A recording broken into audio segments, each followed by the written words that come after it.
এই যে তুমি বারবার বলো চলে যাই, ধরো তুমি চলে গেছো, খানিকক্ষণ পর ফিরে এসে যদি দেখো যে কষ্টে ভিজে যাচ্ছে আমার বুক, আমার চোখের দিকে তাকিয়ে তুমি কি তখন মুখ লুকাতে পারবে? বলো না, পারবে? আর আর এসে যদি দেখো আমার হাতে ভেজা রুমাল, তখনও অপেক্ষায় আমি, কোথাও যাইনি। যদি তোমার দিকে তাকিয়ে বলি এলে কেন, চাই না তোমাকে আর, চলে যাও যেখানে ছিলে, তখন তখন আমাকে কাছে না টেনে তুমি পারবে? বলো না, পারবে? নমস্কার বন্ধুরা, এনডি লাভ স্টেশনে আমি জয়দীপ আরও একবার তোমাদের সবাইকে স্বাগত জানাই। আমাদের প্রেমের আড্ডায় আবার আমরা হাজির হয়েছি ভিন্ন স্বাদের একটি প্রেমের গল্প নিয়ে। আজ বৃহস্পতিবার রাত ৮টা মানেই এনডি লাভ স্টেশনে প্রেমের আড্ডা। গল্পটি ভালো লাগলে কিন্তু অবশ্যই চ্যানেলটি সাবস্ক্রাইব করে দিতে ভুলো না। তো চলো আর দেরি না করে শুরু করা যাক আমাদের প্রেমের আড্ডার আজকের গল্প।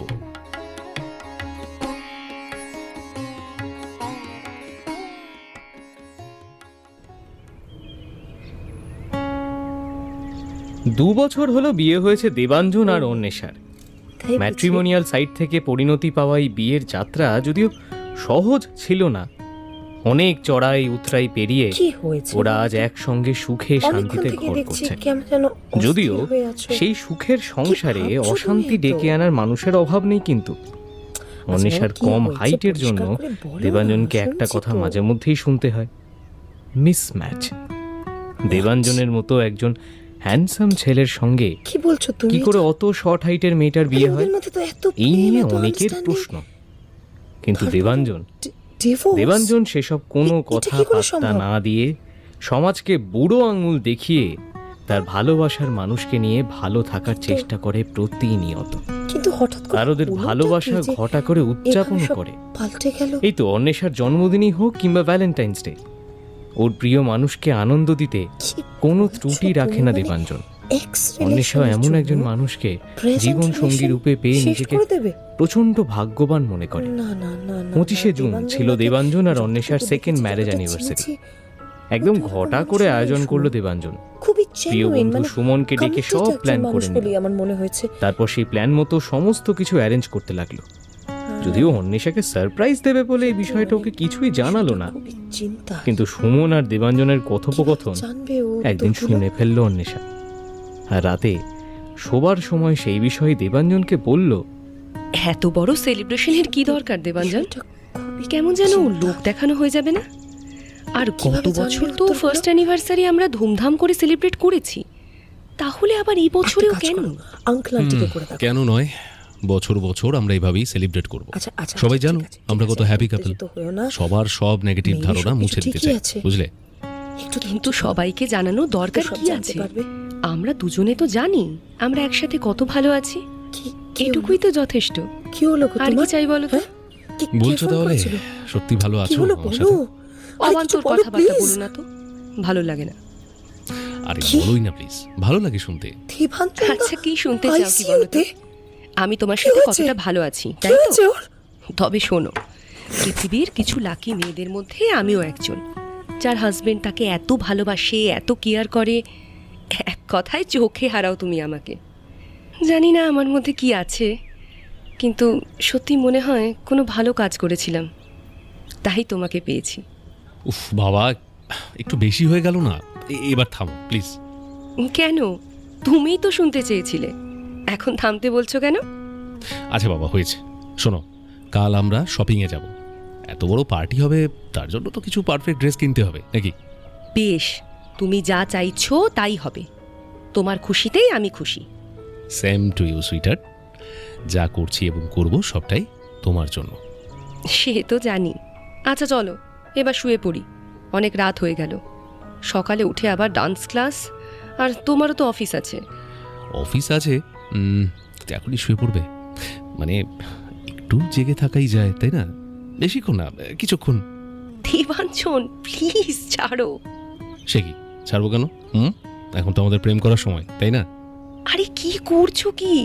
বইটা তো রাখতে দাও। ও আছে কেন আমাদের মধ্যে কাবাব মে হাড্ডি হয়ে? এই যে বই, আমাদের মোমেন্টে কিন্তু একদম আসবে না, বুঝেছো? It's our time.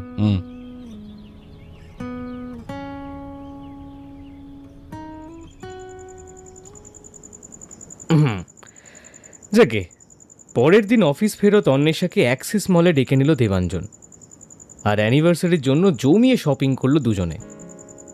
মা বাবার জন্য সুন্দর শাড়ি আর পাঞ্জাবি কিনল। তারপর ডিনার করে যখন বাড়ি ফিরল, তখন ডিনার শেষ করে ডাইনিং রুমে বসে গল্প করছিল স্বাগতা আর নীলাঞ্জন। দেবাঞ্জন আর অন্বেষা এসে মা বাবার হাতে তাদের পছন্দের ড্রেসগুলো তুলে দিতেই স্বাগতা দেবী বলে উঠলেন, এগুলো আবার কি রে দেবু? আরে মা, খুলে দেখোই না। বাবা, তুমিও খুলে দেখো। ওকে গিন্নি, চলো দেখা যাক। প্যাকেটের ভেতর থেকে শাড়ি আর পাঞ্জাবি বের করে স্বাগতা আর নীলাঞ্জন দুজনেই আশ্চর্য হয়ে একে অপরের দিকে একবার দেখলেন। প্যাকেটে দেবাঞ্জন আর অন্বেষার ড্রেসও আছে। কি রে, কি ব্যাপার বলতো? এই সময় আবার শাড়ি দিতে গেলি কেন? বাবা, আমিও তো আশ্চর্য হচ্ছি। আমার ছেলে অসময়ে শপিং করছে, কি ব্যাপার? কেন, এত অবাক হওয়ার কি আছে? শপিং কি খালি ওই দুর্গাপূজা আর পয়লা বৈশাখে করতে হয় নাকি? তোর ক্ষেত্রে তো তাই দেখে এসেছি বাবা। ইনফ্যাক্ট তুই পারলে শুধু দুর্গাপুজোতেই ওই একবার শপিং করে খুশি থাকিস, তাই একটু আশ্চর্য হচ্ছি বই কি। আমি বারণ করেছিলাম বাবা, কিন্তু উনি কি আর আমার কথা শোনেন? সব কথা শুনতে নেই, বুঝেছো? যাই হোক, আসল কথাটাই বলে দিই। সামনের 25 তারিখ জমিয়ে সেলিব্রেট করছি, তারই আয়োজন। সে কি রে, এবছরও? বাহ, তাহলে তো খুব মজা হবে। মজা মানে? আরে কথাটা শুনে আনন্দে নাচতে ইচ্ছা করছে আমার। ধুর বাবা, পাগল হয়ে গেলে নাকি? আরে ও কি শুধু আমার বৌমা নাকি, ও তো আমার মেয়ে। কিরে, তাই না মা?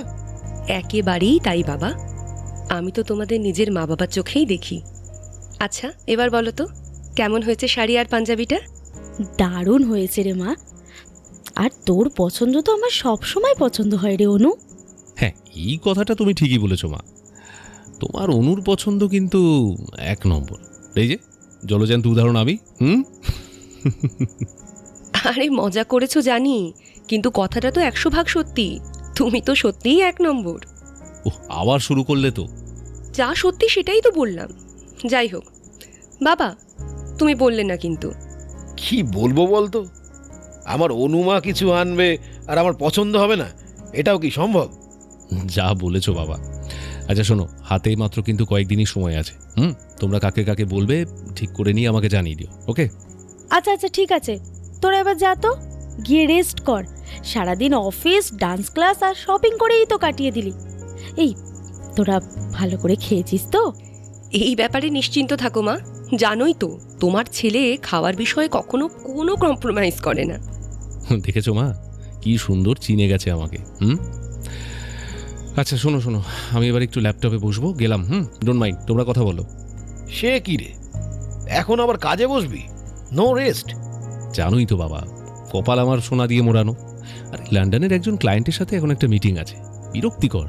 কি করব বলো, করতে তো হবে, ওদের তো এখন অফিস আওয়ার। চলো বাই। আমিও যাই, বুঝলে, একটা নতুন নাচ তুলে শেখাতে হবে।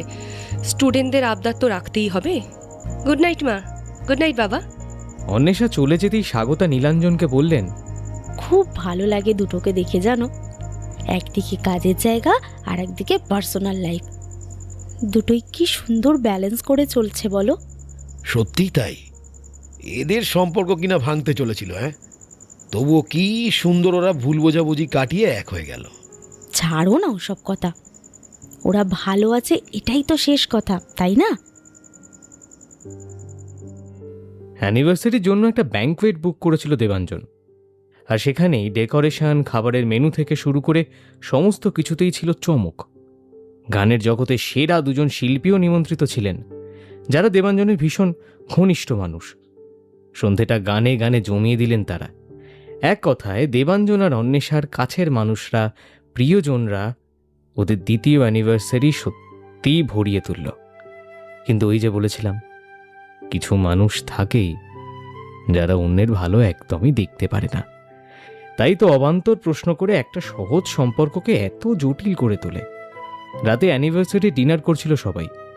দেবাঞ্জনের মা, বাবা, অন্বেষার মা ছাড়াও সেখানে ওদের আত্মীয় স্বজন, বন্ধুরাও ছিল। সুমন আর মৌসুমী দেবাঞ্জন আর অন্বেষাকে বলল, ভাই, পুরো ব্যাপারটা কিন্তু দারুণ হয়েছে, খুব এনজয় করেছি আমরা, হেভি ব্যবস্থা ভাই। হ্যাঁ দেবাঞ্জনদা, সত্যি দারুণ অ্যারেঞ্জমেন্ট করেছো সব। সুমনটা তো কোনোদিনও এভাবে অ্যানিভার্সারি সেলিব্রেট করলো না। অনুদি, তুমি না সত্যি লাকি, জানো তো? ও আচ্ছা, আর আমি যে ফরেন ট্রিপে নিয়ে যাই প্রতিবার, গচ্ছা গচ্ছা টাকা খরচা করি, ওগুলো কিছু না, তাই না? আসলে আমার কি মনে হয় জানিস, এইভাবে সেলিব্রেট করে টাকা নষ্ট করার চেয়ে দুজনে মিলে কোথাও ঘুরে আসা মাচ বেটার। ডোন্ট মাইন্ড দেবো, এটা আমার পার্সোনাল একটা ওপিনিয়ন। তুই এগ্রি নাই করতে পারিস, সবার পছন্দ তো আর এক হয় না। না না না, তুই ঠিকই বলেছিস, নিজেদের কোয়ালিটি টাইম অলওয়েজ বেস্ট। কিন্তু সেলিব্রেশন তো করতে হয়, বল কি অনু, ঠিক তো? একেবারেই না। আমি তো সুমনদার সাথেই একমত। এভাবে লোক দেখানোর চেয়ে নিজেরা কোয়ালিটি টাইম স্পেন্ড করা মাচ বেটার। ভাই, বউটাকে পাল্টে নিচ, এ তো একেবারেই মিসম্যাচ হয়ে গেছে রে। এই জোকস অ্যাপার্ট, কিন্তু ব্যাপারটা কি বলতো, বউদের না কিছুতেই খুশি করা যায় না। সেই তুই আকাশ থেকে চাঁদ এনে ওদের হাতে দে, শাহরুখের সাথে মিটিং ফিক্স করে দে, তুই যাই কর, ওরা কোনোদিনও স্যাটিসফাইড হতে পারে না। পার্সোনাল এক্সপিরিয়েন্স আমার। ও তাই বুঝি? মিসম্যাচ, এটা অবশ্য ঠিকই বলেছো তুমি সুমনদা। আমাদের তো সত্যি মিসম্যাচ, কোথায় ও আর কোথায়। আরে বৌদি, আমি ওভাবে বলতে চাইনি, একটু মজা করলাম জাস্ট। মিসম্যাচ মানে আমি বলছি জাস্ট ওই মিল অমিল বোঝাতে, পার্সোনাল কিছু না, মজা করলাম জাস্ট, কিছু মাইন্ড করো না। ইটস ওকে সুমনদা, এত ক্ল্যারিফাই করার দরকার নেই। ওদের পাশেই চেয়ারে বসে ডিনার করছিলেন অন্বেষার মাস্তুতো মাসি এলা। এবার উনি বলে উঠলেন, হ্যাঁ, কথাগুলো তো ঠিকই, কিন্তু আমাদের মেয়ের যে এত ভালো বিয়ে হবে এ তো আমরা কখনো ভাবতেই পারিনি। কোথায় আমাদের জামাই এত সুন্দর, আর না মানে আমাদের অনিও কোনো অংশেই কম নয়, মেধাবী, ভালো নাচ করে, তবুও হাইটটা তো ম্যাটার করেই, তাই না? না, আমার কাছে কোনো ম্যাটার করে না এলামাসি। আমার মনে হয় এইটুকুই যথেষ্ট।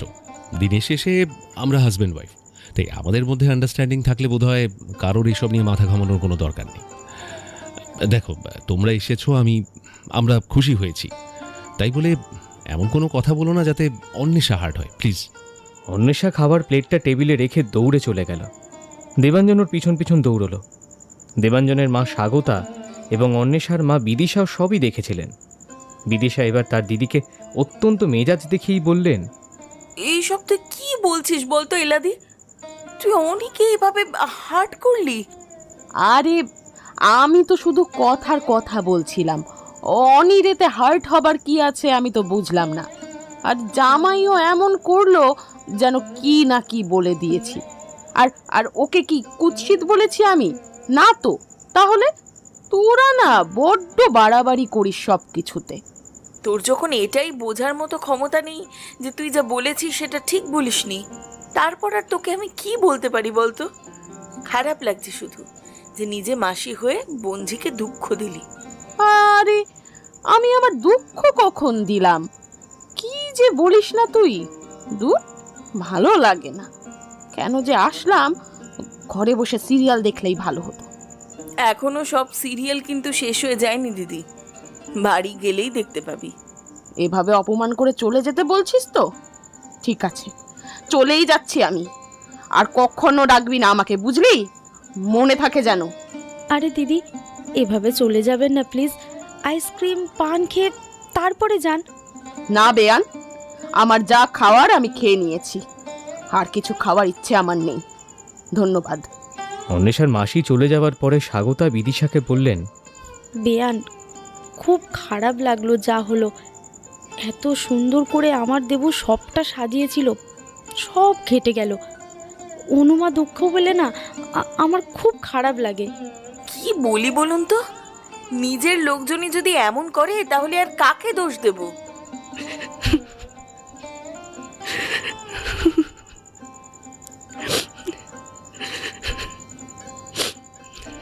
অন্বেষা ব্যাঙ্কোয়েটের একটা রুমে বসে একা কাঁদছিল।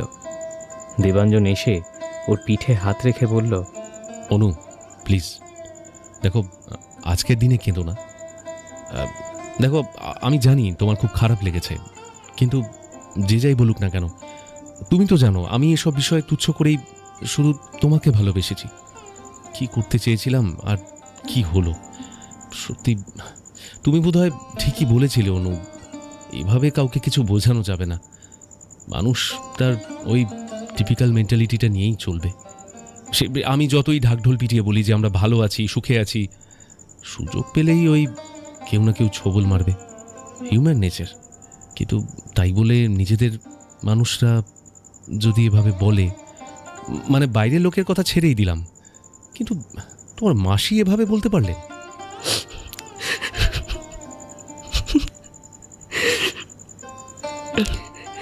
এলা মাসি একটু ওরকমই, বলতে খারাপ লাগে। যতই হোক মাসি তো, কিন্তু একেবারেই সুবিধার মানুষ নয়। আমার মায়ের সাথেও কারণে অকারণে ঝামেলা করেছে অনেকবার। হ্যাঁ, তাহলে তোমার মায়ের কি দরকার ছিল এরকম মানুষকে ইনভাইট করার? সরি, মানে প্লিজ ডোন্ট মাইন্ড অনু, কিন্তু দেখো এই কথাটা শুনে আমার এটাই মনে হলো। ইটস ওকে, সরির কিছু নেই। তোমার জায়গায় অন্য কেউ হলেও একই কথাই বলতো। আসলে বাবার মৃত্যুর পর মেশো মানে এলা মাসির হাজবেন্ড আমাদের অনেক রকমভাবে সাহায্য করেছে, তাই মা কিছুতেই মাসিকে অ্যাভয়েড করতে পারে না। কিন্তু দেবাঞ্জন, মাসি একদিকে তো কথাটা ঠিকই বলেছে। আমাকে কি সত্যি তোমার সাথে মানায়? আর তাছাড়া সুমনদাও তো বলল, আমরা জানি অন্য প্রসঙ্গে বলেছে, কিন্তু বলেছে তো ঠিকই। আবার শুরু করলে? আজ সাপোর্ট করছো, পাশে আছো, বলা তো যায় না কোনোদিন তুমিও সবার মতোই বলবে যে আমরা মিসম্যাচড। প্লিজ অন্বেষা, চুপ করো। এসব অবান্তর কথা শুনতে ভালো লাগছে না আমার। এত সাপোর্ট করি তোমাকে, আমি তো করি বলো সাপোর্টটা, যে যাই বলুক সব সময় তোমার পাশে থাকি, প্রতিবাদ করি, এরপরেও এসব ভাবো কি করে তুমি? আচ্ছা দেবাঞ্জন, তুমিও তো প্রথমে পিছিয়ে গিয়েছিলে এই কারণেই, তাই তোমার মনে যে এরকম ভাবনা নেই তা তো নয়। আরে আরে কোন সময়ের কথা বলছো তুমি? এই তো 2 বছর আগের কথা অনু, তখন তো তুমি আমার ওয়াইফ ছিলে না, একটা সম্পর্কের শুরু হচ্ছিল জাস্ট। আর হ্যাঁ, সাডেনলি তোমাকে দেখে, মানে প্রথম দেখায় আমার মানতে অসুবিধা হয়েছিল, আমি সেটা অ্যাকসেপ্ট করি। কিন্তু কি করব বলো, আমার ধারণা ছিল এক, আর গিয়ে দেখলাম। আই মিন প্লিজ খারাপভাবে নিও না অনু, আমি সত্যি কথাটাই বলছি। একেবারে মানে অন্যরকম কল্পনা করেছিলাম তোমাকে, তাই তোমার ভয়েসের সাথে চেহারাটা ঠিক মেলাতে পারিনি। আর তাছাড়া তুমি এতদিন কথা বলেছিলে, কখনো আমাকে বলোনি যে তুমি, তাই ব্যাপারটা অ্যাকসেপ্ট করতে একটু টাইম লেগেছে, আর কিছু না। কিন্তু আসলে তো আমি তোমাকে ভালোবেসে ফেলেছিলাম। তোমার সাথে কথা বলতে বলতে মানে এত গভীরে চলে গিয়েছিলাম, আমি পরে টের পেয়েছি। আর তখন আমার এতটাই খারাপ লেগেছিল ওইটা ভেবে যে ভালোবাসার মানুষকে আমি এতটা হার্ট করলাম কি করে। যাই হোক, অ্যাট লাস্ট তুমি আমাকে ক্ষমা করলে, আবার আমার কাছে ফিরে এলে। এর জন্য আমি তোমার কাছে সারা জীবন কৃতজ্ঞ নেশা। কারণ আমি সত্যি জানি না তোমাকে না পেলে জীবনটা আমি কি করে কাটাতাম। আজ যখন আমি তোমাকে পেয়ে নিজেকে সৌভাগ্যবান মনে করছি, তখন তুমি মনের মধ্যে এই সমস্ত অবান্তর চিন্তা নিয়ে কষ্ট পাচ্ছ। হোয়াই অনু, কেন? বাড়ি যাব, এখানে আর ভালো লাগছে না আমার। দেখেছ, তোমাকে এত কিছু বলেও আমি তোমার কষ্টটা কমাতে পারলাম না। তোমার হাজব্যান্ড হিসেবে কিন্তু আমি একেবারেই ব্যর্থ, টোটাল ফেলিওর। এসব কথা কেন বলছো? আশ্চর্য তো, আমি তো শুধু বললাম বাড়ি যাব। প্লিজ আর কোনো মানে খুঁজে বের করো না, আমাকে বাড়িতে নিয়ে চলো প্লিজ। হ্যাঁ চলো। বাড়ি গিয়ে ফ্রেশ হয়ে শুয়ে পড়ল অন্বেষা। দেবাঞ্জন কথা বলার চেষ্টা করলো, অন্বেষা এড়িয়ে গেল। পরের দিন অফিস যাওয়ার সময় দেবাঞ্জনের চোখ শুধু অন্বেষাকেই খুঁজছিল, কিন্তু অন্বেষা সকাল থেকে একবারের জন্য বেডরুম থেকে বেরোয়নি। দেবাঞ্জনের ইচ্ছা হলো বেডরুমে গিয়েই অন্বেষাকে বাই করবে, আবার কি মনে হতে দুপা এগিয়েও পিছিয়ে নিল। মন খারাপ নিয়ে অফিসে চলে গেল দেবাঞ্জন। সন্ধ্যায় অফিস থেকে ফিরতেই দেবাঞ্জনকে চা করে দিল অন্বেষা, কিন্তু ও কিছু বলতে গেলে সাড়া দিল না অন্বেষা। স্বাগতা বাইরের রুমে বসে বিষয়টা লক্ষ্য করছিলেন। এবার ঘরে ঢুকে এসে বললেন, হ্যাঁ রে দেবু, অনু কি এখনো রেগে আছে? ওই একটু ডিস্টার্বড আছে মা। কি যে হলো সত্যি, ভেবেছিলাম ওকে আনন্দে ভরিয়ে দেব, সেই কষ্ট পেল। এত ভেঙে পড়িস না দেবু, তুই তো আর ওকে দুঃখ দিসনি। আসলে এই সমাজটাই এরকম রে, কিছুতেই অন্যের ভালো দেখতে পারে না।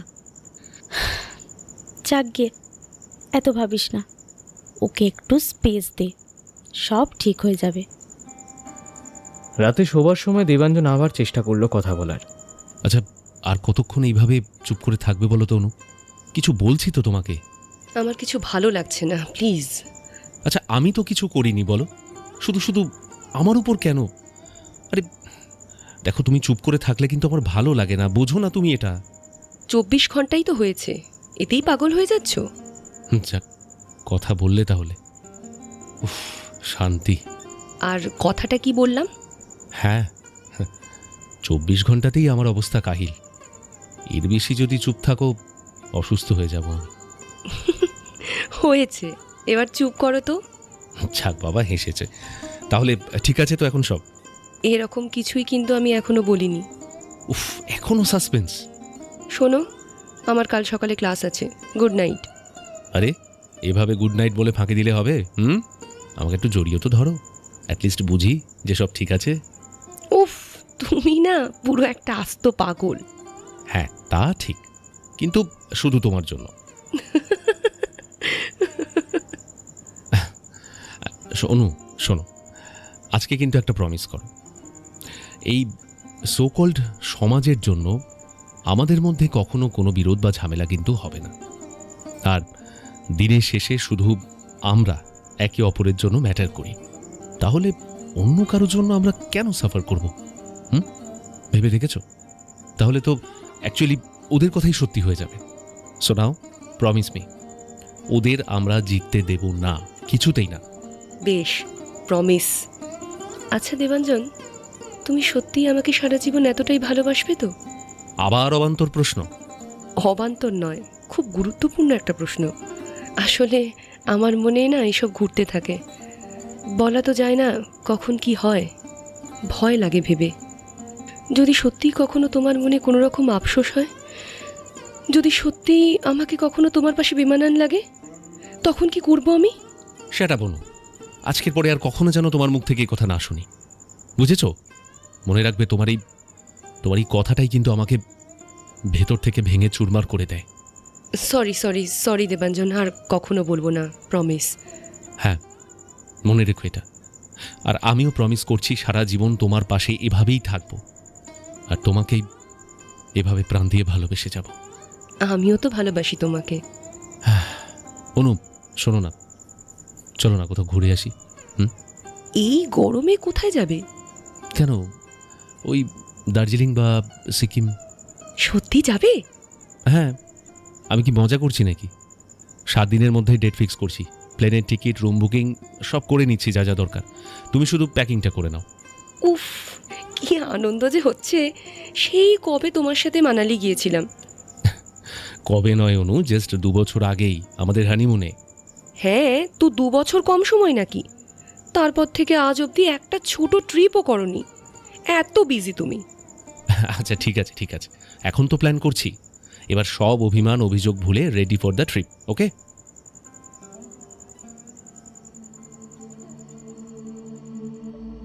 এক সপ্তাহের মধ্যে সবটাই অ্যারেঞ্জ করে নিল দেবাঞ্জন। হঠাৎই যাওয়ার দিন কিছু কাজ পড়ে যাওয়াতে সকালে একবার অফিসে যেতে হলো দেবাঞ্জনকে। অন্বেষাকে যাওয়ার সময় বলে গেল ফিরে এসেই ডিরেক্ট এয়ারপোর্টে যাবে ওরা, কারণ ফ্লাইট ছিল দুপুরেই। কিন্তু হঠাৎই এমন কিছু আর্জেন্ট কাজ পড়ে গেল যে আর বাড়ি ফিরতে পারল না দেবাঞ্জন। এমনকি অন্বেষাকে একবার ফোন করে জানাতেও পারল না তার না আসার কথা। উপরন্তু তার ফোন আবার সুইচ অফ। অন্বেষা ভীষণ আশ্চর্য হয়ে যায়, হতাশ হয়ে বসে ভাবতে থাকে এমতো অবস্থায় ওর কি করা উচিত। কারণ অফিসের কারোর নম্বর সে জানতো না, তাই একবার ভাবলো অফিসে গিয়েই খোঁজ করবে। তারপরে আবার কি মনে হতেই শাশুড়ি মাকে বিষয়টা জানালো। তিনি আশ্চর্য হয়ে বললেন, কি বলছিস রে অনু? দেবু সুইচ অফ করে রেখেছে কেন? দেরি তো যে কোনো কারণেই হতে পারে, তা সেটা জানিয়ে দিলেই হয়। তা না করে সুইচ অফ করে রেখে দিল। অদ্ভুত ছেলে তো। আরে ও তো জানে যে 2 ঘন্টা পরেই তোদের ফ্লাইট, মিস করে যাবি তো তোরা। দাঁড়া, তুই চিন্তা করিস না, আমি একবার অফিসে ফোন করে দেখছি। অফিসে ফোন করতেই দেবাঞ্জনের পিএ জানালো একটা আর্জেন্ট মিটিংয়ে বেরিয়ে গেছে দেবাঞ্জন, আর বলেছে ফিরতে দেরি হবে। আশ্চর্য হয়ে ফোনটা রেখে স্বাগতা বললেন, দেবু তো এমন ছেলে নয়, এত কেয়ারলেস কবে থেকে হলো? মিটিংয়ে বেরিয়ে গেল, বাড়িতে জানানোর প্রয়োজন মনে করলো না। অ্যাটলিস্ট তোকে তো জানাবে। তুই ওয়েট করে বসে আছিস, সে জানে। জানি না মা, কি এমন কাজ পড়লো যে ও এতটা ইরেসপন্সিবল হয়ে উঠলো। কি বলি বলতো, কত আশা করে বসে আছিস তুই। এভাবে তোদের যাওয়াটা হবে না, আমারই খারাপ লাগছে। ছাড়ো না মা, যার ভাগ্যে যতটুকু আছে সে তো ততটুকুই পাবে, তাই না? আমি চেঞ্জ করে আসি। মুখে যাই বলুক অন্বেষা সারাদিন দেবাঞ্জনের ফোনের আশায়ও কিন্তু বসেছিল। অবশেষে রাত 10টায় ফোন আসলো দেবাঞ্জনের, কিন্তু তখন আর ফোনটা রিসিভ করার ইচ্ছা ছিল না অন্বেষার। তাই অন্তত 3 বার রিং হয়ে কেটে যাবার পরে ফোনটা রিসিভ করলো ও। হ্যালো, এই জানি রেগে আছো, আসলে এমন একটা কাজ পড়ে গেল না, ছুটে যেতে হলো। আর তারপর থেকে এমন সিচুয়েশন ছিল, আর সুযোগও হয়নি যে ফোন করে জানাবো। এই এক্ষুনি ডিনার টাইমে সুযোগ পেলাম, তাই। হ্যালো, শুনছো? শুনছি, বলো। অনু, দেখো, আমি বুঝতে পারছি তুমি কতটা হার্ট হয়েছো। কি করবো বলো, ফেসে গেলাম তো। বিশ্বাস করো, আমি ইচ্ছে করে করিনি, খুবই গিল্ট ফিল হচ্ছে। এত ভালো করে একটা ট্রিপ প্ল্যান করলাম, সমস্ত ভেস্তে গেল। অনু, এটা আমার কাছেও কিন্তু খুব কষ্টের। আচ্ছা, তুমি কি আজ রাতে বাড়ি ফিরছো? না এই সময় ফোন করছো তো, তাই জিজ্ঞেস করলাম। এই কথাগুলো তো বাড়ি এসেও বলতে পারতে। হ্যাঁ, আমি কাল সকালে ফিরবো। একটু ভেসে গেছি তো, সরি অনু, প্লিজ আমাকে ভুল বোঝো না, প্লিজ। অন্বেষা ফোনটা কেটে দিল। পরের দিন সকালে ডান্স ক্লাস করা ছিল অন্বেষা। দেবাঞ্জন বাড়ি ফিরতেই আগে অন্বেষার কাছে এলো। এই অন্বেষা, একটু এদিকে আসবে? দেখছো তো ক্লাস করাচ্ছি। হ্যাঁ, আমি জানি, সেটা আসলে একটু দরকার আছে, তাই একবার প্লিজ এসো। আমি এখন যেতে পারছি না, সরি। ক্লাস শেষ হলে আসছি। আর প্লিজ দরজাটা বন্ধ করে দিয়ে যেও। দেবাঞ্জন দরজাটা বন্ধ করে হতাশ হয়ে নিজের রুমে চলে গেল। তারপরে ফ্রেশ হয়ে চা খেয়ে বিছানায় শরীরটা এলিয়ে দিল। কিছুক্ষণ পরে অন্বেষা রুমে এলো। দেবাঞ্জন তখন গভীর ঘুমে আচ্ছন্ন। অন্বেষা অবশ্যই বুঝতে পারল কতটা ক্লান্ত দেবাঞ্জন, তাই অসময়ে এরকমভাবে ঘুমোচ্ছে। দেবাঞ্জনের ক্লান্ত মুখটা দেখে রাগটা হঠাৎই আলগা হয়ে আসছিল অন্বেষার। ওর মাথায় হাতটা রাখতেই যাচ্ছিল, আবার কি মনে হতে সরিয়ে নিল। তারপর দরজাটা বন্ধ করে চলে গেল। স্বাগতা ড্রয়িং রুমে বসে বই পড়ছিলেন। অন্বেষাকে দেখেই বললেন, কিরে, মিটমাট হলো? ও ঘুমোচ্ছে, খুব টায়ার্ড মনে হয়। এই সময় দেবু ঘুমোচ্ছে? কি বলছিস? না, সে যতই টায়ার্ড থাকুক না কেন, দেবু তো এভাবে ঘুমানোর ছেলে নয়। ওর শরীর ঠিক আছে তো? কাল সারাদিন কাজ করেছে, তাই হয়তো। আচ্ছা, বাড়ি এসে কিছু খেয়েছে তো, নাকি না খেয়ে ঘুমিয়ে পড়েছে? জানি না মা, আমি তো ক্লাস করাচ্ছিলাম। তুই জানিস না? তাহলে কে জানবে? তুই তো আগলে রাখিস আমার দেবুকে, আমার থেকেও বেশি। অনু, আমি জানি বাবা তোর খুব মন খারাপ, আর এটাই হওয়া স্বাভাবিক। যেখানে আমারই এত খারাপ লাগছে, তাও বলছি মা, তোদের মধ্যে আমি ঢুকতে চাই না। তুই তোর মান অভিমান বরের সাথে বুঝে নিস।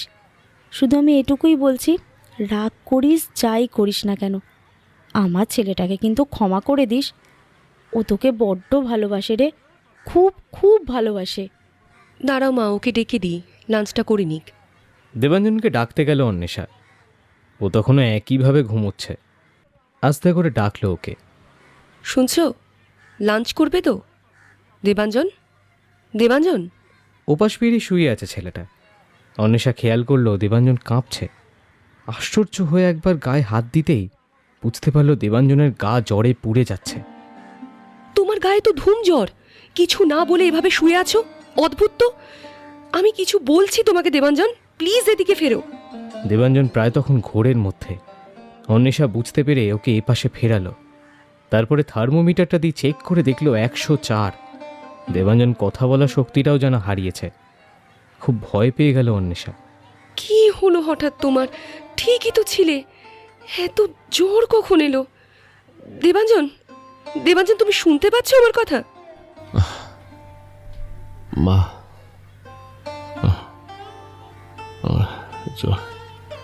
দেবাঞ্জন কোনো কথায় সাড়া দিল না, কেমন যেন গোঙাতে থাকলো।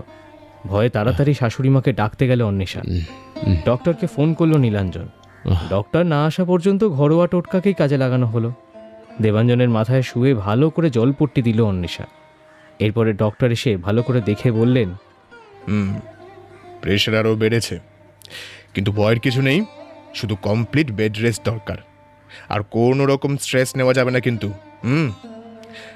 আর আমি বেশ কিছু ওষুধ লিখে দিয়ে যাচ্ছি, কেমন? জ্বর 2 দিনে না কমলে কিন্তু ব্লাড টেস্ট করিয়ে নেবেন, ঠিক আছে? বিকেলে জ্বরটা একটু কমলেও রাত্রে আবারও টেম্পারেচার হাই হলো। অন্বেষা একইভাবে দেবাঞ্জনের পাশে বসেছিল, প্রয়োজনে জলপট্টি দিচ্ছিল ওকে। কোনো রকমে দেবাঞ্জনের মুখে চামচ দিয়ে স্যুপও খাইয়ে দিল ওকে। তারপর ওষুধ খাইয়ে নিজের মাথাটা বিছানায় এলিয়ে শুয়ে পড়ল একপাশে।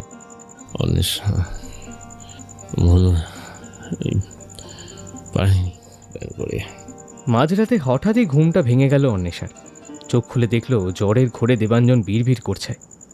দেবাঞ্জনের একদম কাছে গিয়ে শোনার চেষ্টা করলো অন্বেষা।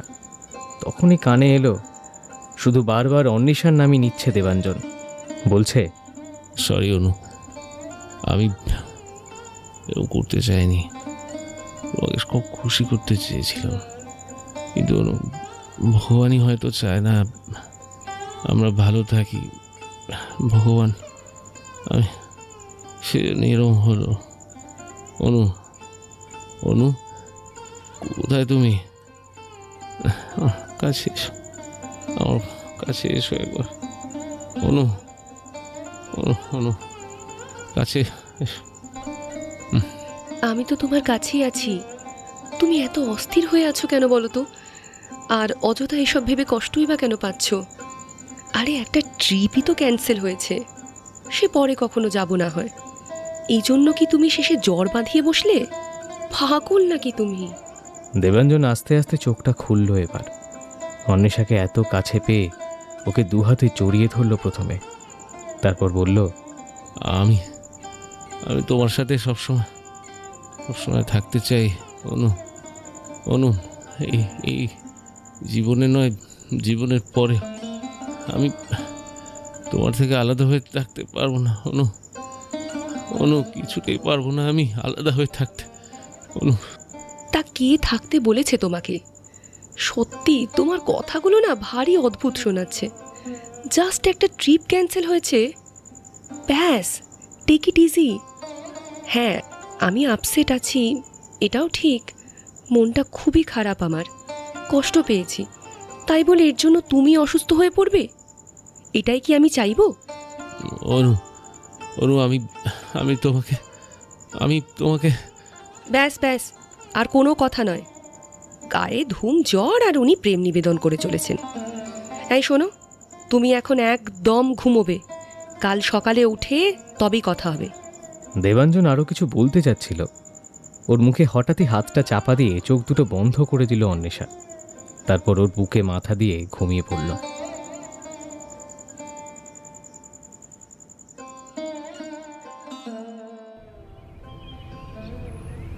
সকালে নাচের ক্লাস অফ রেখেছিল অন্বেষা। 9টা নাগাদ 1 কাপ চা এনে দেবাঞ্জনকে ঘুম থেকে ডাকলো। দেবাঞ্জন, দেবাঞ্জন, কি গো, এবার ঘুম থেকে ওঠো, 9টা বেজে গেল যে। অনু, তুমি এখনো রেগে আছো?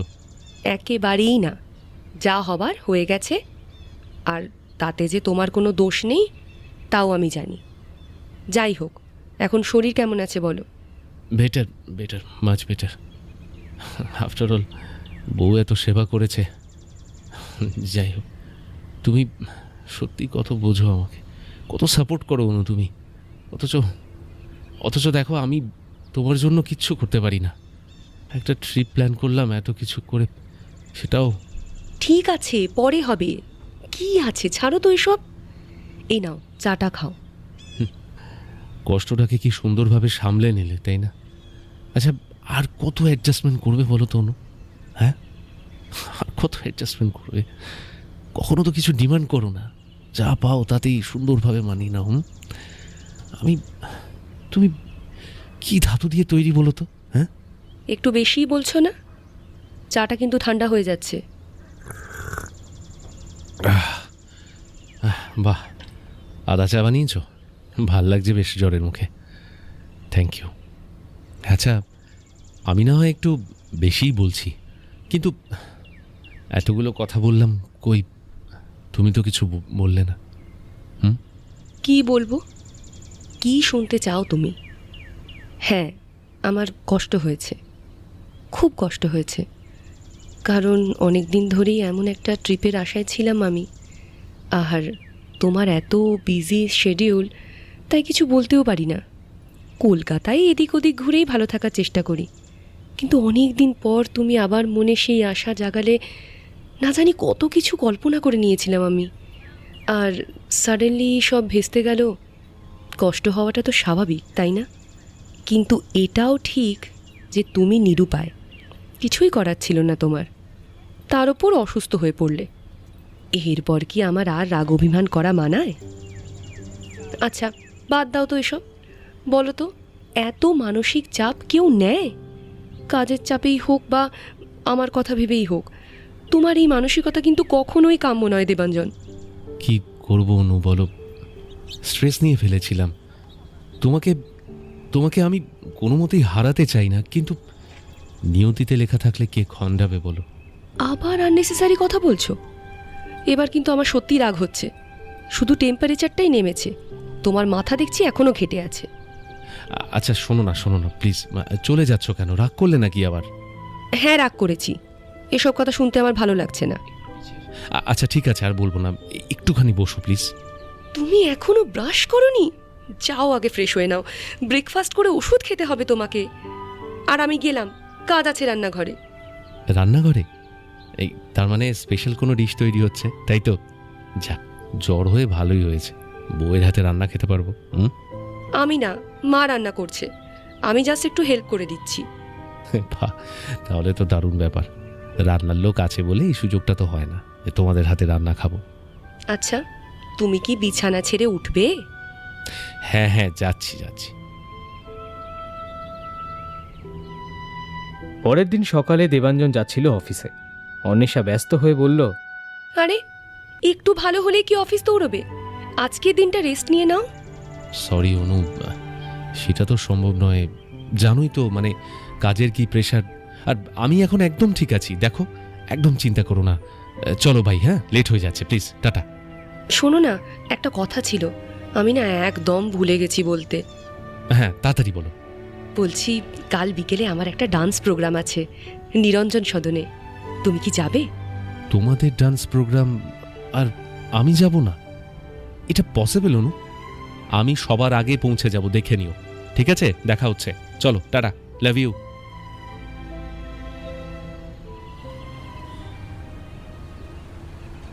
পরের দিন নিরঞ্জন সদনে অন্বেষার ডান্স প্রোগ্রাম দেখতে সপরিবারে সবাই গিয়েছিল। প্রোগ্রাম শেষে নীলাঞ্জন উচ্ছ্বসিত হয়ে বলল, অনুমা, একদম ফাটাফাটি হয়েছে তোমার ডান্স, আর তোমার গ্রুপের তো কোনো তুলনাই হয় না। বাহ, খুব ভালো ডান্সারের সাথে একজন খুব ভালো টিচার তুমি। এভাবেই এগিয়ে চল, আমি পাশে আছি। হ্যাঁ অনু, আমরা সবাই খুব এনজয় করেছি, তুই সত্যিই অসাধারণ। থ্যাঙ্কস। মা, বাবা, তোমরা আমাকে আশীর্বাদ করো যেন এভাবেই আরও ভালোভাবে আমার ডান্স গ্রুপকে এগিয়ে নিয়ে যেতে পারি। সবার আশীর্বাদ আছে তোমার সাথে। Just keep going. Hmm. Thank you কর্তামশাই। আচ্ছা মা, বাবা, কাকিমা, তোমরা সবাই আছো তাই বলছি, চলো না একেবারে ডিনার করে বাড়ি যাই। না বাবা, তোমরা যাও। আজ তো আমার নিরামিষ, বাইরের খাবার খাওয়া আজকে চলবে না একদম। সে কি কাকিমা, আজকে কি আছে? ওই তোমাদের জন্য আমাদের পাড়ার যে মা কালীর মন্দির আছে, ওখানে একটু পুজো দিয়েছি, তাই আর কি। আচ্ছা ঠিক আছে কাকিমা, তাহলে আর কি করা যাবে, অন্য কোনো দিন হবে। সবাই তাহলে বাড়ি চলো আর কি। আরে তা কেন হবে, যাও না, তোমরা সবাই যাও, যাও ঘুরে এসো। না না দিদি, আপনি যাবেন না, আর আমরা ওরকম যেতে পারি? তাছাড়া অনুরও তো মন খারাপ হবে, আমরাও তাহলে বাড়িই যাব। মা, আমি কাকিমাকে গাড়িতে উঠিয়ে দিয়ে আসছি। এই, তখন থেকে কাকিমা কাকিমা করছিস কেন রে? জানিস না কি বলতে হয়? অনু কি বলে ডাকে আমাকে? তোরও কি তাই বলা উচিত না? 2 বছর হয়ে গেল আর এখনো মা বলতে পারলি না, লজ্জা হওয়া দরকার দেবু। না না, তাতে কি হয়েছে? ওর আমাকে মন থেকে যা বলে ডাকতে ইচ্ছে করে ও তাই ডাকুক। আর ডাকে কি বা এসে যায়, সম্মানটাই তো আসল। আর আপনার দেবু আমাকে যথেষ্ট সম্মান করে, ভালোবাসে, এটাই তো আমার কাছে যথেষ্ট। এটা ভালো বলেছেন বেয়ান। আর এখন মডার্ন যুগে এগুলো সত্যি কোনো ম্যাটার করে না। না বাবা, এটা মানতে পারলাম না। আমি বলছি না যে ওকে মা বলেই ডাকতে হবে, আর আমার মায়েরও এমন কোনো আবদার নেই, কিন্তু এই মডার্ন যুগের অতিরিক্ত আধুনিকতাটা আমার আবার ঠিক পছন্দ না। কিছু জিনিস অবশ্যই ম্যাটার করে। আচ্ছা হয়েছে, এবার চুপ কর। আর আমি যাই, হ্যাঁ, আমার দেরি হয়ে যাচ্ছে অনেকটা। চলুন, আমি যাচ্ছি আপনার সাথে। রাতে শোবার সময় অন্বেষা দেবাঞ্জনকে জিজ্ঞাসা করল, আচ্ছা, তুমি কিন্তু সেভাবে কিছু বললে না এখনো। কি বিষয় বলো তো? এটাই যে আমার ডান্স তোমার কেমন লেগেছে।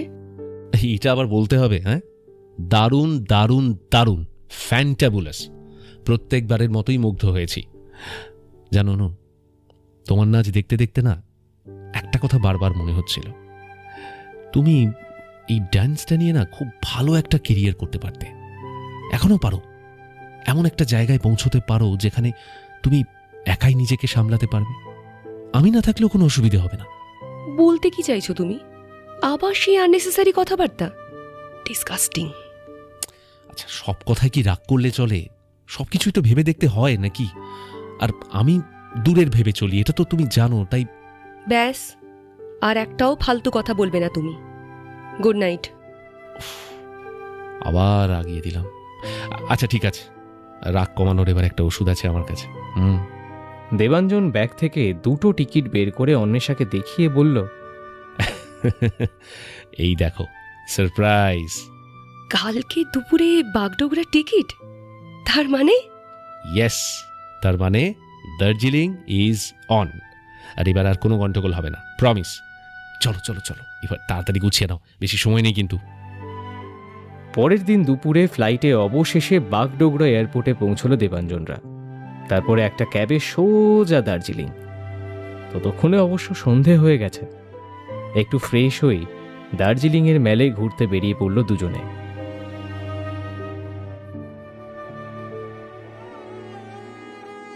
যাক বাবা, আশা হলো তাহলে। আমি খুব খুব খুশি। কি যে ভালো লাগছে বলে বোঝাতে পারবো না। সেটা তোমাকে দেখেই বুঝতে পারছি। চলো, প্রথমে গ্লিনারিতে যাই, দেন আর্চিস গ্যালারি, তারপর 1 কাপ জমিয়ে কফি, কি বলো? আর চিকেন মোমো? অবশ্যই, মোমো ছাড়া আবার দার্জিলিং জমে নাকি? হ্যাঁ, তারপর একটু কিন্তু মেলে বসবো। একটু মার্কেটে ঘুরবে না? আরে বাবা, আছি তো 4 দিন, পরে ঘুরবে, আজকে একটু রিল্যাক্স করি। ওকে, তবে তাই হোক। আচ্ছা ঠিক আছে, কাল কিন্তু খুব ভোরে উঠে কাঞ্চনজঙ্ঘা দেখবো। ভোরে উঠতে পারবে তো? কথাটা নিজেকে বলো। আমি রোজ 6টায় ঘুম থেকে উঠি, না হয় আর 2-3 ঘন্টা আগে উঠবো। জানো, সেই কোন ছোটবেলায় মা বাবার সাথে দার্জিলিংয়ে কাঞ্চনজঙ্ঘার সানরাইজ দেখেছিলাম। খুব মনে পড়ছে দিনগুলো। আমি খুব এক্সাইটেড কালকের জন্য। আমিও, জানো, সেই ক্লাস 9-এ এসেছিলাম। তখন কি আর জানতাম একদিন তোমার সাথেও দেখার সুযোগ হবে। অনু, আমরা থাকি না থাকি, এই মুহূর্তগুলো, সময়গুলো, এগুলো কিন্তু থেকে যাবে। আবার শুরু করলে? আরে না না, ভবিষ্যতের কথা বলছি। চলো গ্লিনারিতে গিয়ে একটু বসি, কফি খাই। পরের দিন কাঞ্চনজঙ্ঘায় সানরাইজ দেখে হোটেলে ফিরে ফ্রেশ হয়ে ব্রেকফাস্ট করেই আবার সাইট সিইংয়ে বেরিয়ে পড়ল দেবাঞ্জন আর অন্বেষা। সারা দিন ঘুরে আবার মেলে এসে বসলো দুজনে। কি ভালো লাগছে ট্রিপটা? এনজয় করছো?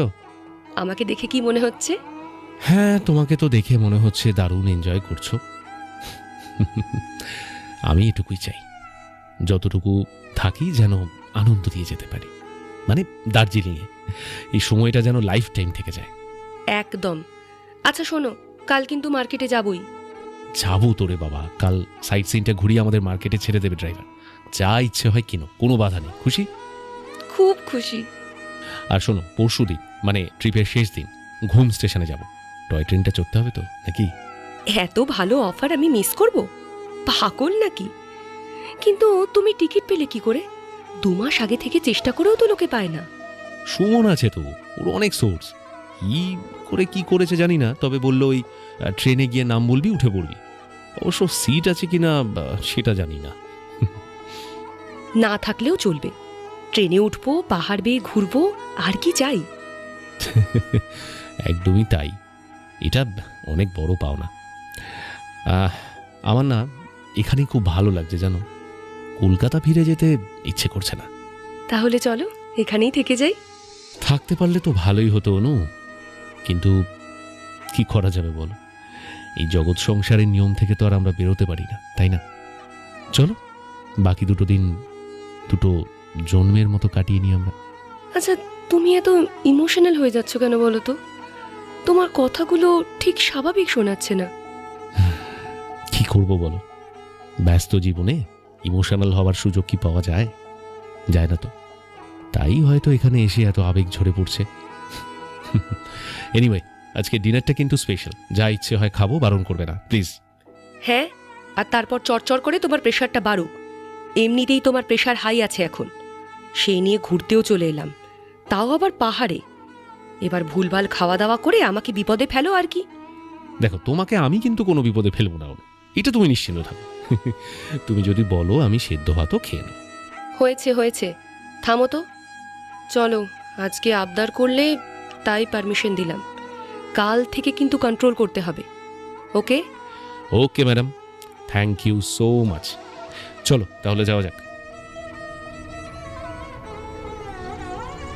4 দিন দেদার আনন্দ করে কলকাতায় ফিরল অন্বেষা আর দেবাঞ্জন। স্বাগতা রকমারি রান্না করে রেখেছিল দুজনের জন্য। তৃপ্তি ভরে খেয়ে অন্বেষা বলল, মা তুমি সত্যিই পারো, এত রান্না করে কেউ? একা হাতে এত পরিশ্রম করার কি দরকার ছিল বলো তো? আরে আমি আমার ছেলে মেয়েদের জন্য একটু প্রাণ ভরে রেঁধেছি, না হয় একদিন। তৃপ্তি ভরে খাতো, এত কথা কিসের? হ্যাঁ, আর একেবারে একা হাতে তো নয়, মহেশ তো হেল্প করেছে আমাকে। না, এক্সিলেন্ট হয়েছে, এটা তো মানতেই হবে। তোমার ছেলের তো খেয়ে কথাই বন্ধ হয়ে গেছে। কি হলো গো, মাকে মন খুলে কিছু বলো, তোমার ফেভারিট ডিশগুলোই তো বানিয়েছেন। হ্যাঁ, কি বলছো? সরি, শুনিনি। সে কি রে, এত মন দিয়ে খাচ্ছিস যে কোনো কথাই কানে যাচ্ছে না? বাহ, কি জাদু তোমার হাতের গো গিন্নি। সারা জগৎ একদিকে আর তোমার হাতের তৈরি খাবার একদিকে। সত্যি কি অপূর্ব হয়েছে প্রত্যেকটা আইটেম। হ্যাঁ মা, সত্যি খুব ভালো হয়েছে গো, আজ তো আমার সমস্ত ফেভারিট খাবার বানিয়েছো, থ্যাংক ইউ। ওই মাকে আবার থ্যাংক ইউ কি রে? চুপচাপ খেয়ে নে, তারপর রেস্ট কর, বিকেলে সব গল্প শুনবো। রাতে শ্বশুর শাশুড়ির সঙ্গে ট্রিপের সমস্ত গল্প করল অন্বেষা, যদিও দেবাঞ্জন চুপ করেই বসেছিল। নীলাঞ্জন তা খেয়াল করে ওকে জিজ্ঞাসা করল, কি হয়েছে রে দেবু, এত চুপ কেন রে তুই? কি বলবো বাবা, অন্বেষা তো সব গল্পই করে দিল। তাহলেই বা তুই একটা কথাও বলবি না? এই সত্যি কেমন যেন দেখাচ্ছে তোকে, সব ঠিক আছে তো? হ্যাঁ মা, একদম ঠিক আছে। আসলে কাল থেকে তো আবার অফিস, সেই একঘেয়ে জীবন, তাই একটু বিরক্ত লাগছে ভাবলে। সে তো কিছু করার নেই বাবা, মেনে তো নিতেই হবে। বরং আগামী দিনের আরও কিছু ট্রিপ প্ল্যান করে রাখ, দেখবি ভেবেই মনটা ভালো হয়ে যাবে। এটা কিন্তু মা ঠিকই বলেছে। যা ব্যস্ত তুমি, এই ফ্রি টাইমেই ভেবে রেখো, আর সময় পেলে অ্যাপ্লাই করবে। হ্যাঁ সেটা ঠিক। চলো, টায়ার্ড লাগছে গো, শুয়ে পড়বো আজকে। মা, ডিনারটা দিয়ে দাও না প্লিজ।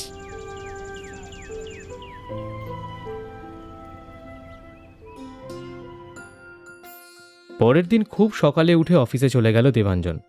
অন্বেষাকেও বলে গেল না। ঘুম থেকে উঠে অন্বেষা একটু আশ্চর্যই হলো, কারণ ওকে বাই না করে দেবাঞ্জন সাধারণত অফিসে যায় না। আবার রাতেও খুব দেরিতেই বাড়ি ফিরল সেবার। অন্বেষা প্লিজ, আজকে না ভীষণ টায়ার্ড লাগছে, কাল কথা হবে কেমন? ঠিক আছে, ঘুমিয়ে পড়ো। আর শোনো, কালও যদি খুব সকালে বেরো, অন্তত ব্রেকফাস্টটা করে যেও। আজ তো না করেই চলে গেলে। হ্যাঁ হ্যাঁ, আমি ব্রেকফাস্ট করেই যাব। চলো, গুড নাইট, তুমিও শুয়ে পড়ো। পরের দিন আবারও খুব সকালেই অফিসে বেরিয়ে গেল দেবাঞ্জন। আবার সেই রাত করে ফিরল, এবং এইভাবেই কদিন কন্টিনিউ সেম রুটিনে চলতে লাগলো। একইভাবে অনেক রাতে ফেরার পরে অন্বেষার সঙ্গে এক প্রকার কথা বলা বন্ধই করে দিয়েছিল। বিষয়টা 2 সপ্তাহ লক্ষ্য করার পরে অন্বেষা একদিন রাতে বলল, আচ্ছা, তোমার এই কাজের চাপ আর কতদিন চলবে? অনেক দিন তো হলো, সেই 7টায় বেরিয়ে রাত 11টায় বাড়ি ফিরছো। আমার কথা না হয় ছেড়েই দাও, মা বাবার সাথে পর্যন্ত ভালো করে কথা বলো না। এভাবে কি করে চলবে? তো কি করব? কাজ ছেড়ে তোমাদের সাথে বসে সারাদিন গল্প করব, তাই তো? তাহলে চাকরিটা থাকবে তো আমার? দেবাঞ্জন, তোমার কথাবার্তা তো এরকম ছিল না। দার্জিলিং থেকে আসার পর থেকেই খেয়াল করছি কেমন যেন বদলে গেছো। একটু ভেবেও দেখো না, তোমার কাছের মানুষেরা তোমাকে না পেয়ে কতটা অস্থির থাকে, কতটা মিস করে সবাই তোমাকে। কিছু করার নেই অন্বেষা, এখন এভাবেই চলবে। আচ্ছা শোনো, আমাকে অনেক সকালে উঠতে হবে কালকে, এখন আর জাগতে পারছি না, সরি। Good night.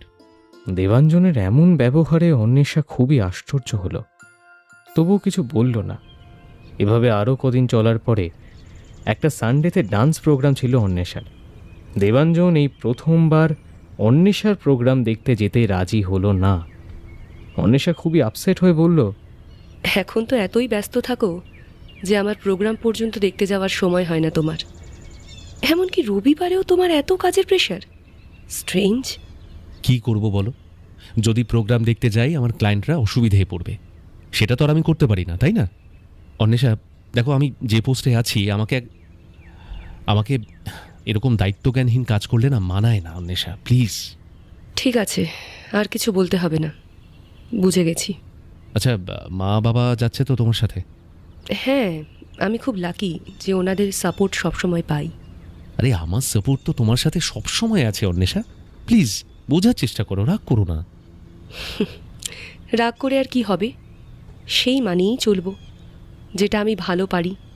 তবে তোমাকে নতুন করে বুঝতে শিখছি আমি। সবে বোধহয় শুরু, আরও বোঝার বাকি আছে। দেখো, তুমি না অনেক কিছু ভেবে নিচ্ছ। এত সিরিয়াস হওয়ার মতো কিছু হয়নি, একটা টাফ পিরিয়ড চলছে, হয়তো ধীরে ধীরে কেটে যাবে। হয়তো মানে তোমার ডাউট আছে যে এটা দীর্ঘমেয়াদীও চলতে পারে? জানি না, সময় হলে বুঝতে পারবো। তোমাকে আমি ঠিক করে চিনতে পারছি না দেবাঞ্জন।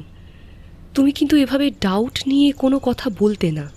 অন্বেষা, আমার একটু কাজ আছে এখন, প্লিজ এক্সকিউজ মি।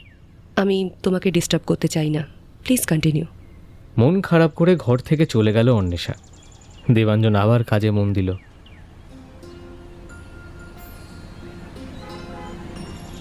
বিকেলে শ্বশুর শাশুড়িকে নিয়ে প্রোগ্রাম করতে গেল অন্বেষা। দারুণ পারফরমেন্সও করলো। তার শ্বশুর শাশুড়িও বরাবরের মতো মুগ্ধ। বাড়ি ফিরতে প্রায় 10টা বেজে গেল ওদের। কিন্তু বাড়ি ফেরার পথে দেবাঞ্জনকে দেখে চমকে গেল অন্বেষা। রাস্তায় একটা মেয়ের সঙ্গে দাঁড়িয়ে গল্প করছে। স্বাগতা আর নীলাঞ্জনও ছেলেকে এভাবে দেখে চমকে গেলেন। স্বাগতা খেয়াল করলেন অন্বেষা সেই দিকেই তাকিয়ে আছে। অন্বেষার সব কৌতূহলের অবসান ঘটিয়ে তিনি বললেন, তোর আশ্চর্য হয়ে তাকিয়ে থাকার কারণটা আমি বুঝতে পারছি, কিন্তু এই দৃশ্য দেখে আমিও আশ্চর্য। যদিও আমার আশ্চর্য হবার কারণটা একটু আলাদা, কারণ বহু বছর আগে যেই সুতো ছিঁড়ে গেছে তা আবার জুড়ল কবে আর কি করে? আমিও তো সেটাই ভাবছি। ওরা তো দেখা হলেও কথা বলতো না জানি। তাহলে তুই এটাই ভাবছিস তো মেয়েটা কে? আচ্ছা, দেবু তোকে রিয়ার কথা নিশ্চয়ই বলেছে। হ্যাঁ বলেছে, ওর প্রথম প্রেম রিয়া। তার মানে এই সেই মেয়ে? হ্যাঁ অনু, শোন, এখানে দাঁড়িয়ে থাকাটা ঠিক নয়, ঘরে চল। ঘরে গিয়ে অন্বেষা নিজের বেডরুমেই চলে যাচ্ছিল। স্বাগতার হাত ধরে বললেন, ছেলেটাকে ভুল বুঝিস না রে অনু, ছোটবেলার বন্ধু তো, হয়তো কোনো দরকারি কথা। থাক না মা, আমি জানতে চাই না। তোমার ছেলের যদি আমাকে বলতে ইচ্ছে হয় বলবে। আমি ঘরে যাচ্ছি। ঠিক আছে, তাহলে ফ্রেশ হয়ে তাড়াতাড়ি চলে আয়, ডিনার রেডি করছি। হ্যাঁ হ্যাঁ, আমার খিদে নেই মা। সে কি রে, বিকেল থেকে তো কিছুই খাসনি।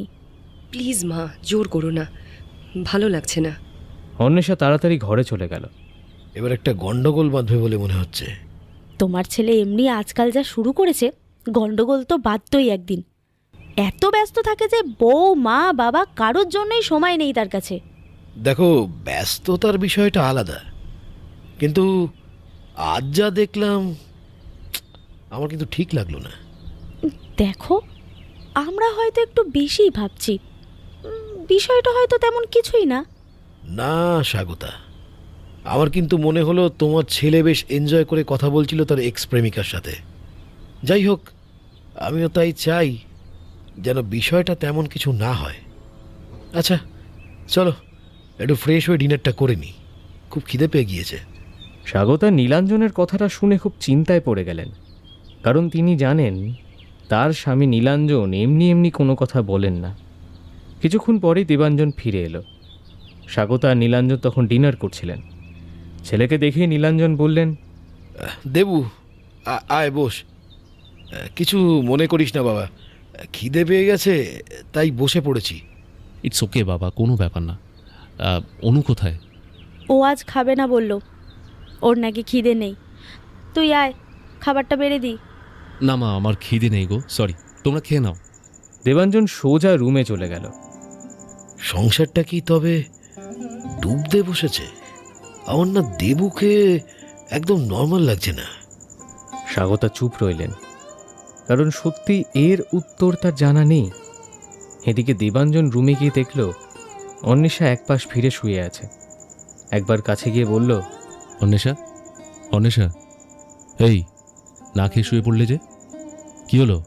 কিছু বলছি তো তোমাকে। খুব টায়ার্ড লাগছে আমার, প্লিজ একটু ঘুমোতে দাও। কিন্তু অনু। ওহ প্লিজ দেবাঞ্জন, ওই নামে আর আমাকে ডেকো না, মানাচ্ছে না। একটু আগেই যেভাবে ডাকলে ওটাই বেটার ছিল। আচ্ছা, আমি অন্বেষা বললাম বলে রাগ করলে? সে তো কদিন ধরে হামেশাই ডাকছো তুমি, ওই নিয়ে আর রাগ অভিমান করে কি করব? সত্যিই তো, তোমার আমাকে যে নাম ধরে ডাকতে ইচ্ছে করবে সেই নামেই ডাকবে, তাই না? আর যাই হোক, সব কিছু তো জোর করে পাওয়া যায় না। তোমার কথাগুলো ঠিক স্বাভাবিক কিন্তু শোনাচ্ছে না অনু। আমি তো স্বাভাবিক নেই দেবাঞ্জন, এইটুকু বোধহয় তোমার জানা উচিত ছিল। আফটার অল আমরা একসাথে থাকি। এনিওয়ে, আমি সত্যিই খুব tired, please excuse me. Debanjan আর কিছু বলল না, ঘরের বাইরে চলে গেল।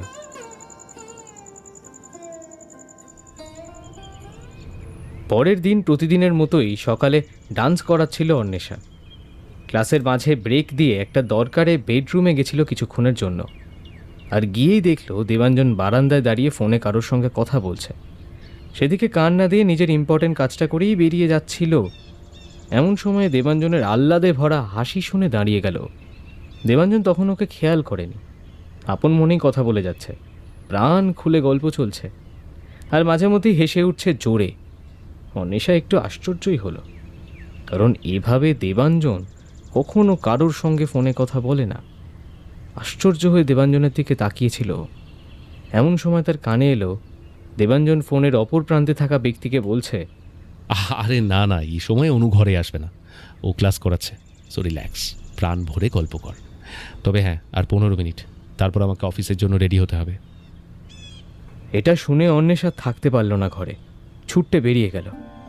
আর ক্লাস করানোর মানসিকতা ওর ছিল না, তবু কোনো রকমে ক্লাসটা শেষ করেই বাড়ি থেকে বেরিয়ে গিয়ে একটা পার্কে বসলো। আর দেবাঞ্জনের কথাগুলো ক্রমাগত ওর কানে বাজতে লাগলো। আমি কি একটু বেশি ভাবছি, নাকি এটাই ভাবা উচিত আমার? আমাকে লুকিয়ে দেবাঞ্জন কার সাথে কথা বলছে, তাও এরকম মেজাজে? আমার তো সব গুলিয়ে যাচ্ছে। আচ্ছা, ফোনের ওপারে কোনো অফিস কলিগ বা বন্ধুকে নিশ্চয়ই কেউ এরকম কথা বলবে না। না না না, নিশ্চয়ই আমি ভুল করছি। না না, আমি আর এরকম ভাববো না, কখনোই না। অন্বেষা অনেক কষ্টে নিজের মনকে বোঝালো, কিন্তু সেদিন রাতেই একটা ফোন আসলো ওর কাছে। কোনো এক মহিলা ওকে ফোন করে বলল, হ্যালো, আপনি অন্বেষা বলছেন? হ্যাঁ বলছি, আপনি কে? হাই, আমি রিয়া বলছি। হয়তো তুমি আমার কথা দেবুর মুখে শুনেছ। আসলে একটা ব্যাপারে আর্জেন্ট ফোন করলাম। দেবু না আমার ঘরে এসেছিল একটা কারণে, চলেই যাচ্ছিল, হঠাৎই জ্ঞান হারিয়ে ফেলে। Actually he was drunk. এখনো না ও ঘুমোচ্ছে। অন্বেষার গলার স্বরটা যেন আটকে আসছিল, ও কথা বলতে পারছিল না। হ্যালো অনিশা, তুমি শুনতে পাচ্ছ আমার কথা? হ্যাঁ শুনেছি। তা আমাকে কি করতে হবে বলো? তুমি যদি ওকে একটু এসে নিয়ে যাও। আসলে বুঝতেই তো পারছো, আমি যদি পৌঁছে দিই তাহলে কাকু কাকিমা না জানি কি ভাববেন। আমি ওর মোবাইল থেকে তোমার নাম্বারটা দেখে ফোন করলাম। তা তোমার বন্ধু কি আমার সাথে আসার মতো অবস্থায় আছেন? হ্যাঁ হ্যাঁ, ওকে একটু ধরে রিকশায় বসিয়ে দিলেই ও নিয়ে যেতে পারবে। ওকে, আমি আসছি।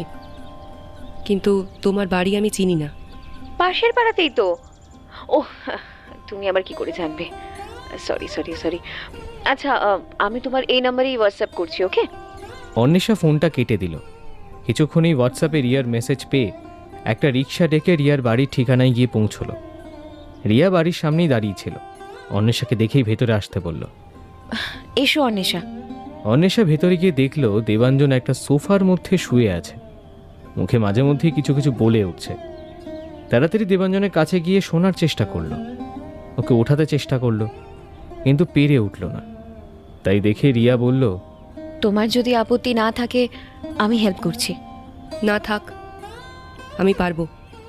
কিন্তু একটা ব্যাপার বুঝলাম না, ও তোমার ঘরে কোন জরুরি কাজে এসেছিল রিয়া? তাও এভাবে ড্রাঙ্ক হয়ে? আর তোমার তো হাজবেন্ড আছে, এক্সের সাথে তোমার এভাবে রিলেশন আছে জেনেও ওনার কোনো আপত্তি নেই? তুমি ভুল বুঝছো অন্বেষা, ব্যাপারটা সেটা নয়। আসলে আমার হাজবেন্ড এখন কাজের সূত্রে দুবাইয়ে থাকে, আসা যাওয়া করে। আর আমাদের যে যোগাযোগ আছে এই ব্যাপারে সে কিছুই জানে না। কিন্তু তুমি যেমনটা ভাবছো তেমন কিন্তু কিছু নয়, আমরা তো শুধুই বন্ধু। হ্যাঁ, সেই জন্যেই তো হাজবেন্ডের অ্যাবসেন্সে দুজনে বারবার দেখা করছো। বারবার দেখা করছি মানে? তুমি কিছু ভুল করছো অন্বেষা, এরকম কিছুই কিন্তু। আমি যা দেখেছি তাই বলেছি রিয়া। এনিওয়ে, আমি আর কিছুই বলতে বা শুনতে চাই না। যে কারণে এখানে এসেছি সেই কাজটা বরং করি। দেবাঞ্জনকে দু হাতে টেনে তুলল অন্বেষা, কিন্তু দাঁড় করানোর ক্ষমতা ওর নেই। রিয়া অন্বেষার বারণ উপেক্ষা করেই দেবাঞ্জনকে এক পাশ থেকে শক্ত করে ধরল। তারপরে দুজন মিলে তাকে ধরে তুলল রিকশায়। দেবাঞ্জন মাথা সোজা রেখে বসতে পারছিল না পর্যন্ত। রিয়া বলল, অন্বেষা প্লিজ, দেবুর মাথাটা ধরো, নয়তো উল্টে যাবে। তোমাকে এত চিন্তা করতে হবে না রিয়া, ও তো আমার হাজবেন্ড, আমি বুঝে নেব। Thank you. রিক্সা দাদা চলো। রিয়া, রিয়া, রিয়া, রিয়া। রিকশায় যাবার পথে দেবাঞ্জন শুধু রিয়ার নামিয়ে আওড়াতে লাগলো।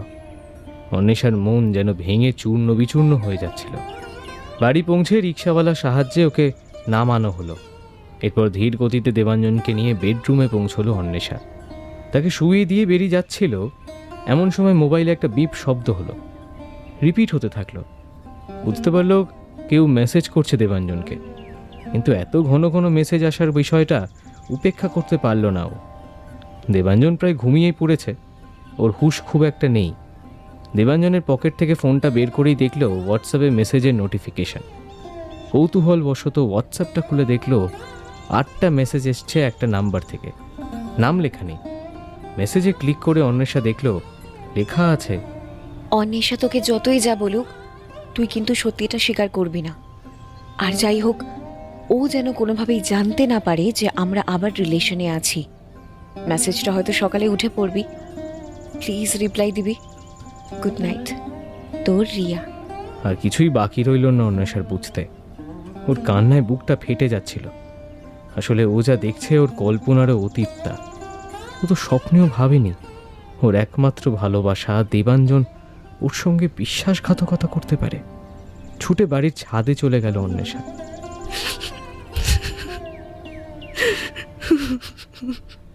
সারা রাত কাঁদতে কাঁদতে কখন যে ভোর হয়ে গেল টের পেল না। এরপর ভোর 6টায় নিজের বেডরুমে ফিরে এলো অন্বেষা। তাড়াতাড়ি আলমারিটা খুলে একটা ব্যাগ নিয়ে তাতে কিছু জামা কাপড় ভরতে লাগলো। তারপর বাথরুমে গিয়ে একটু ফ্রেশ হয়ে নিয়েই ড্রেস পরে ঘর ছেড়ে বেরিয়ে যাওয়ার জন্য প্রস্তুত হচ্ছিল। এমন সময় দেবাঞ্জন ঘুম ভেঙে উঠল। অন্বেষাকে দেখেই বলে উঠল, এই তুমি এত সকালে কোথায় যাচ্ছ অনু? যেখানে যাওয়া উচিত সেখানেই যাচ্ছি। ডোন্ট ওয়ারি, আমি নিজেকে ঠিক সামলে নেব। তোমার সিম্প্যাথি চাই না আমার। কি বলছো তুমি এসব? আচ্ছা, রিয়াকে নিয়ে ভুল ভাবছো আমাকে? হ্যাঁ, ওসব এটাই স্বাভাবিক। আরে অনু, অনু ও আমার এক্স হলেও ছোটবেলার বন্ধু, জানোই তো সব। তাহলে এত সিরিয়াস কেন ভাবছো এটা নিয়ে? গত কয়েকদিনে যা দেখেছি এবং শুনেছি বোধহয় যথেষ্ট এই বিষয়টা বোঝার জন্য। সেদিন তুমি যেভাবে ওর সাথে কথা বলছিলে, এক আলাদাই আনন্দ ছিল তোমার মনে। আমি বেশ খেয়াল করেছি। তবুও বেশি কিছু ভাবতে পারিনি তখনও। তোমার ফোনের কনভারসেশনেও মনে সন্দেহ জেগেছিল। তবুও মনকে বুঝিয়েছি হয়তো ভুল করছি। কিন্তু কিন্তু কাল তো সব পরিষ্কার হয়ে গেছে। আর কোনো ডাউট নেই আমার মনে তোমাদের রিলেশনের কারেন্ট স্ট্যাটাস নিয়ে। অনু দেখো, তুমি কালকের বিষয়টা নিয়ে কিন্তু শুধু শুধু সিরিয়াস হচ্ছ। হওয়া উচিত না বলছো? কাল অত রাতে ড্রাঙ্ক হয়ে তুমি তোমার বন্ধুর বাড়িতে কি করছিলে জানতে পারি? আরে তেমন কিছু বলার মতো বিষয় তো নয় এটা। তবু তুমি যখন জানতে চাইছো বলছি। আমি আমি একটা দরকারে গিয়েছিলাম ওখানে। আসলে শাট আপ দেবাঞ্জন, অনেকক্ষণ থেকে শুনছি। এবার চুপ করো প্লিজ। তোমার কোনো কথা এই সত্যিটাকে মিথ্যে করে দিতে পারবে না। আর সো প্লিজ আর মিথ্যে বলো না। তুমি তো নিজেই কথা বলে যাচ্ছ, আমার কথাটা শুনে নাও। না না, আর কিছুই শোনার নেই তোমার থেকে আমার। তোমার মোবাইলের মেসেজগুলোই আমার কাছে যথেষ্ট। তুমি হয়তো এখনো চেক করোনি। Please check your WhatsApp. আশা করি আর কিছুই বলার থাকবে না তোমার। দেবাঞ্জন চেক করলো মোবাইলটা, তারপরে মাথা নিচু করে বলল, অনু, আমি সত্যি তোমাকে খুব ভালোবাসি, কিন্তু দেখো, রিয়া আমার প্রথম ভালোবাসা তো, তাই একটু দুর্বল হয়ে পড়েছিলাম। ওর হাজব্যান্ডও এখানে থাকে না। হঠাৎ করেই ও একদিন যোগাযোগ করে। তারপর আমরা ঘন ঘন দেখা করতে থাকি। আর এভাবেই আবার আমরা কাছে এসে পড়ি। বাট বিলিভ মি, আমাদের মধ্যে তেমন কিচ্ছু হয়নি এখনো। আমি তোমাকে কথা দিচ্ছি, আমি আর রিয়ার কাছে যাব না। তুমি আমাকে কি মনে করেছো বলো তো? যা খুশি করবে আর আমি সব মেনে নেব। কেন কেন এত অসহায় মনে হয় তোমার আমাকে? আমার শর্ট হাইট সমাজে মানানসই নয়, সেজন্যেই তো তুমি ভেবেছো আমি নিজের অপারগতার জন্য তোমার সব অন্যায় মেনে নেব? ছি দেবাঞ্জন, তোমার এই রূপও আমাকে দেখতে হবে কখনো ভাবিনি। অন্বেষা, তুমি আমাকে ভুল বুঝছো। এখনো বলছো আমি ভুল? নিজের ছোটবেলার বন্ধু ভালোবাসাকে আবার পেয়ে নিজের স্ত্রীকে কত সহজেই তুমি ভুলে গেলে দেবাঞ্জন। আসলে রিয়া হলো সুন্দরী, নিখুঁত একজন নারী। আর আমি তো তোমার সাথে এমনিতেই মিসম্যাচড। তাই ওকে পেয়ে আমাকে ভুলে যাওয়াটা তো খুব সহজ, তাই না? এনিওয়ে, আমি এক্ষুনি তোমার জীবন থেকে চলে যাচ্ছি। এরপর তুমি যা খুশি করতে পারো। রিয়া কেন, যে কোনো মেয়ের সাথে রিলেশন রাখতে পারো। অন্বেষা প্লিজ, এরকম নোংরা কথা বলো না। নোংরামি করতে বাঁধলো না শুনতে গায়ে লাগছে, তাই না? আমি কোনো নোংরামি করিনি অন্বেষা। রিয়া আমার পুরনো ভালোবাসা, আমি দুর্বল ওর প্রতি, তাই একটা রিলেশন তৈরি হয়েছে। আবার মানে ব্যাস এইটুকুই। আর ওকে পেয়ে তুমি আমাকে এত সহজে ভুলে গেলে দেবাঞ্জন, সব প্রমিস ভুলে গেলে। হ্যাঁ, ভুলে গেছি, সব ভুলে গেছি। কি করব বলো? তোমাকে বিয়ে করে শান্তি পেলাম কোথায়? ইনফ্যাক্ট কি পেলাম এই বিয়ে থেকে আমি? হ্যাঁ, সমাজে তো তোমাকে নিয়ে চলতে পারি না, পদে পদে অপমানিত হতে হয়। আজ রিয়ার মতো কেউ যদি আমার জীবনে থাকতো, তাহলে গর্বের সাথে ওর পরিচয় দিতে পারতাম, লোকে অপমান না করে বাহবা দিত। বাহ বাহ দেবাঞ্জন অধিকারী, অ্যাট লাস্ট তোমার আসল চেহারাটা দেখিয়ে দিলে। Thank you so much. অন্বেষার সুটকেসটা নিয়ে তাড়াতাড়ি ঘর থেকে বেরিয়ে যাচ্ছিল। দেবাঞ্জনের হাতটা টেনে বলল, কোথায় যাচ্ছ তুমি? মা বাবার সামনে সিন ক্রিয়েট করতে চাও? তুমি এখনো আমাকেই দোষারোপ করছো, যেন মনে হচ্ছে সব দোষ শুধুই আমার। বাহ বাহ, তোমার জবাব নেই দেবাঞ্জন। তুমি মা বাবাকে কিচ্ছু বলবে না, শুনেছো? চিন্তা নেই, তোমার নোংরা রূপটা আমি তাদের দেখাতে চাই না। ছাড়ো আমার হাত, আর এক পাও আমার পেছনে আসবে না।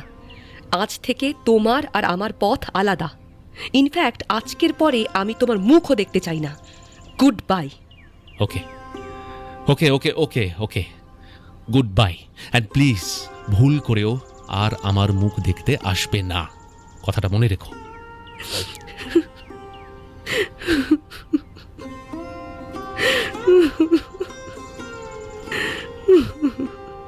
অন্বেষা কাঁদতে কাঁদতে ঘর থেকে বেরিয়ে গেল। স্বাগতা বা নীলাঞ্জন কারোর মুখোমুখি হতে হয়নি ওকে। বাইরে বেরিয়ে একটা ক্যাব নিয়ে সোজা চলে গেল ওর মায়ের বাড়ি।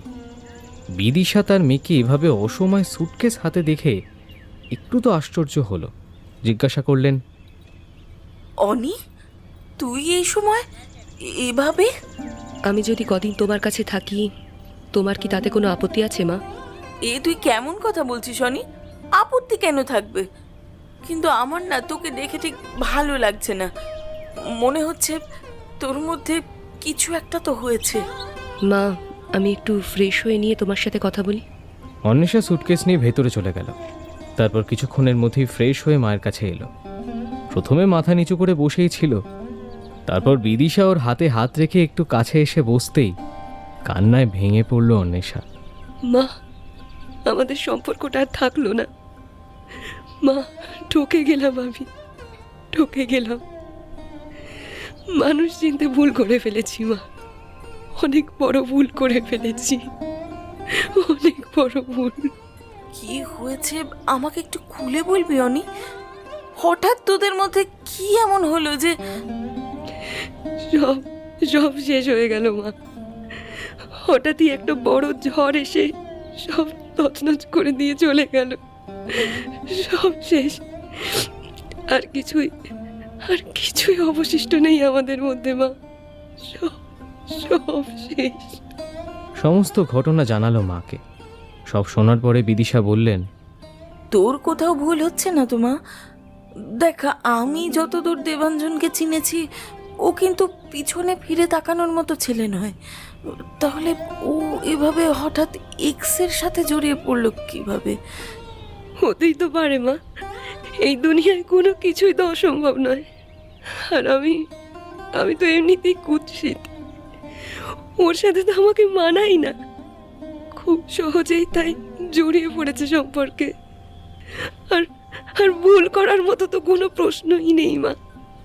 একদম হাতে নাতে সব প্রমাণ পেয়েছি আমি।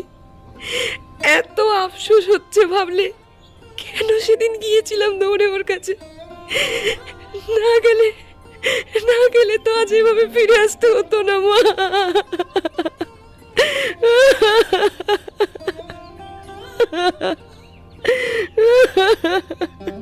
মাকে জড়িয়ে ধরে অঝোর নয়নে কেঁদে গেল অন্বেষা। বিদিশা অনেক কষ্টে মেয়েকে সামনে নিলেন। ওদিকে স্বাগতা আর নীলাঞ্জন যতক্ষণে জানলেন যে অন্বেষা বাড়ি ছেড়ে চলে গেছে, ততক্ষণে দেবাঞ্জনও অফিসে বেরিয়ে গেছে। একটা চিঠি ছেড়ে দিয়ে গেছিল স্বাগতার ঘরে। সেটা পড়েই স্বামীকে তাড়াতাড়ি ডেকে চিঠিটা দেখান স্বাগতা। নীলাঞ্জনও চিঠিটা পড়ে বলেন, কিন্তু কি হলো বলো তো মেয়েটার হঠাৎ এভাবে সব ছেড়ে যাওয়ার মানে কি? আরে একটা কারণ তো বলবে নাকি? আমিও তো সেটাই ভাবছি, এভাবে চলে গেল কেন? চিঠিতে তো কিছুই পরিষ্কার করে লেখেও নি, বুঝবোটা কি করে বলো তো? দেবুকে ফোন করে জিজ্ঞাসা করব, ও তো নিশ্চয়ই সব জানে। ওর সাথে হয়তো মান অভিমান হয়েছে, সেটা চিঠিতে ইচ্ছে করেই হয়তো লেখেনি। দাঁড়াও, কলটা করেই দেখি একবার। দূর, রিসিভ করছে না। ছেড়ে দাও, হয়তো বিজি আছে, ও আসলে জিজ্ঞেস করব। রাতে দেবাঞ্জন বাড়ি ফিরতেই ছেলের মুখোমুখি হলো বাবা এবং মা। বাবা, মা, আই এম সরি, আমাকে এইভাবে বলতে হচ্ছে, বাট ইটস ওভার। আমার আর অন্বেষার মধ্যে কোনো সম্পর্ক নেই। কি বলছিস তুই দেবু? আরে ঝগড়াঝাটি তো হতেই পারে, তাই বলে এ কেমন কথা? আচ্ছা শোন শোন, তুই আগে মাথা ঠান্ডা কর, তারপর আমাদের বল তো ঠিক কি হয়েছে তোদের মধ্যে। এভাবে অনুমা ঘর ছেড়ে চলে গেল কেন? এমনকি আমাদেরও কিছু না জানিয়ে এভাবে। বাবা, আমি তো আসল কথাটাই বলে দিলাম, আমাদের রিলেশন দি এন্ড। আর কিছুদিনেই হয়তো অন্বেষা আমাকে ডিভোর্স পেপার পাঠাবে, আর ও না পাঠালেও আমি ওকে পাঠাবো। কি এখনো অবাক হয়ে কি দেখছো? বিশ্বাস করতে পারছি না তুই যেটা বলছিস। আচ্ছা মুশকিল তো, সব তো বলেই দিলাম বাবা, তাও তোমরা এত কনফিউজড। তুই তো বলে দিয়েছিস যে তোদের রিলেশনটা নেই, কিন্তু এটাও তো বলতে হবে কেন? কি হলো হঠাৎ তোদের মধ্যে? বল না বাবা দেবু, কারণটা তো আমাদেরকেও জানতে হবে। মা, তোমরা জানতে এটা একটা অবাস্তব বিয়ে ছিল। আমি ভাবনায় ভেসে গিয়ে একটা ভুল করে ফেলেছিলাম। কোথায় ও কোথায় আমি, মানায় নাকি আমাদের বলো তো? অবশ্য যেমন ভুল করেছিলাম তার মাসুলও তো গুনছি। সমাজ তো শুধুই মাথা নত করিয়েছে আমার। ওই মেয়েটাকে বিয়ে করে প্রতি পদে লজ্জায় ঘেন্নায় জাস্ট শেষ হয়ে যাচ্ছিলাম আমি। ছি দেবু, এসব কি বলছিস তুই? ঠিকই তো বলছি মা, আসলে মনের মধ্যে তো ছিল এই কথাটা। আমার আমার এই ধিক্কার ভরা জীবনে রিয়া এসে আমার হাতটা আবার না ধরলে একইভাবে যন্ত্রণা চলতো। কেন বুঝতে পারছো না তুমি? রিয়া আবার তোর জীবনে ফিরে এসেছে? কি বলছিস তুই এটা? আর সেই জন্য তুই অনুকে? আচ্ছা, বিয়েটা কি ছেলে খেলা মনে হয় তোর? একজনকে সারা জীবন আগলে রাখার প্রতিশ্রুতি দিয়ে তাকে এইভাবে ঠকাবি তুই? তাও ওই মেয়েটার জন্য যে তোকে ছেড়ে চলে গিয়েছিল? কিন্তু এর জন্য তো আমি দায়ী ছিলাম না মা, আমি তো দায়ী ছিলাম না। রিয়ার তো কোনো দোষ ছিল না, তারপরেও তো আমার সব দোষ ভুলেও আমার কাছেই ফিরতে চায়। এরপরেও আমি ওকে ফিরিয়ে দেবো, হ্যাঁ ফিরিয়ে দেবো। কি বলছিস তুই এসব? আর রিয়ার হাজবেন্ড, ওদের কি ডিভোর্স হয়ে গেছে নাকি? হয়নি, হ্যাঁ, কিন্তু খুব তাড়াতাড়ি হবে, কারণ আমি আর রিয়া ঘর বাঁধবো। ছোটবেলার সেই না পাওয়াগুলো এবার পূর্ণ হবে মা। আমি তো বিশ্বাসই করতে পারছি না এখনো তোকে। এত পরিবর্তন কবে হলো দেবু তোর মধ্যে? কি করে সম্ভব? নাকি নাকি আমি ঠিক করে শিক্ষাই দিতে পারিনি তোকে? দায় একা তোমার নয় স্বাগতা, এর দায় আমাদের দুজনেরই সমান বর্তায়। আচ্ছা, এখন তো সবটাই ক্লিয়ার তোমাদের কাছে, তাহলে এবার আমি আসি। হ্যাঁ, কাল সকালে তাড়াতাড়ি উঠতে হবে, ফ্লাইট আছে, অফিসের কাজে ব্যাঙ্গালোর যাচ্ছি, 1 সপ্তাহ পর ফিরবো। তোমাদের আর কিছু বলার থাকলে ফিরে এসে শুনবো, কেমন? Good night. তুই সত্যি এত পাল্টে গেছিস দেবু? আমার কেন জানি না মনে হচ্ছে তোর মুখে এক মনে আর এক। আমার দেবু তো এরকম মানুষ নয়, হতে পারে না। মা, আমার ঘুম পাচ্ছে, প্লিজ এবার যাই। দেবাঞ্জন তাড়াতাড়ি রুমে চলে গেল। স্বাগতা আর নীলাঞ্জন হতাশ হয়ে নিজেদের রুমে ফিরে গেলেন। তারা যেন বাস্তবটাকে কিছুতেই মেনে উঠতে পারছিলেন না।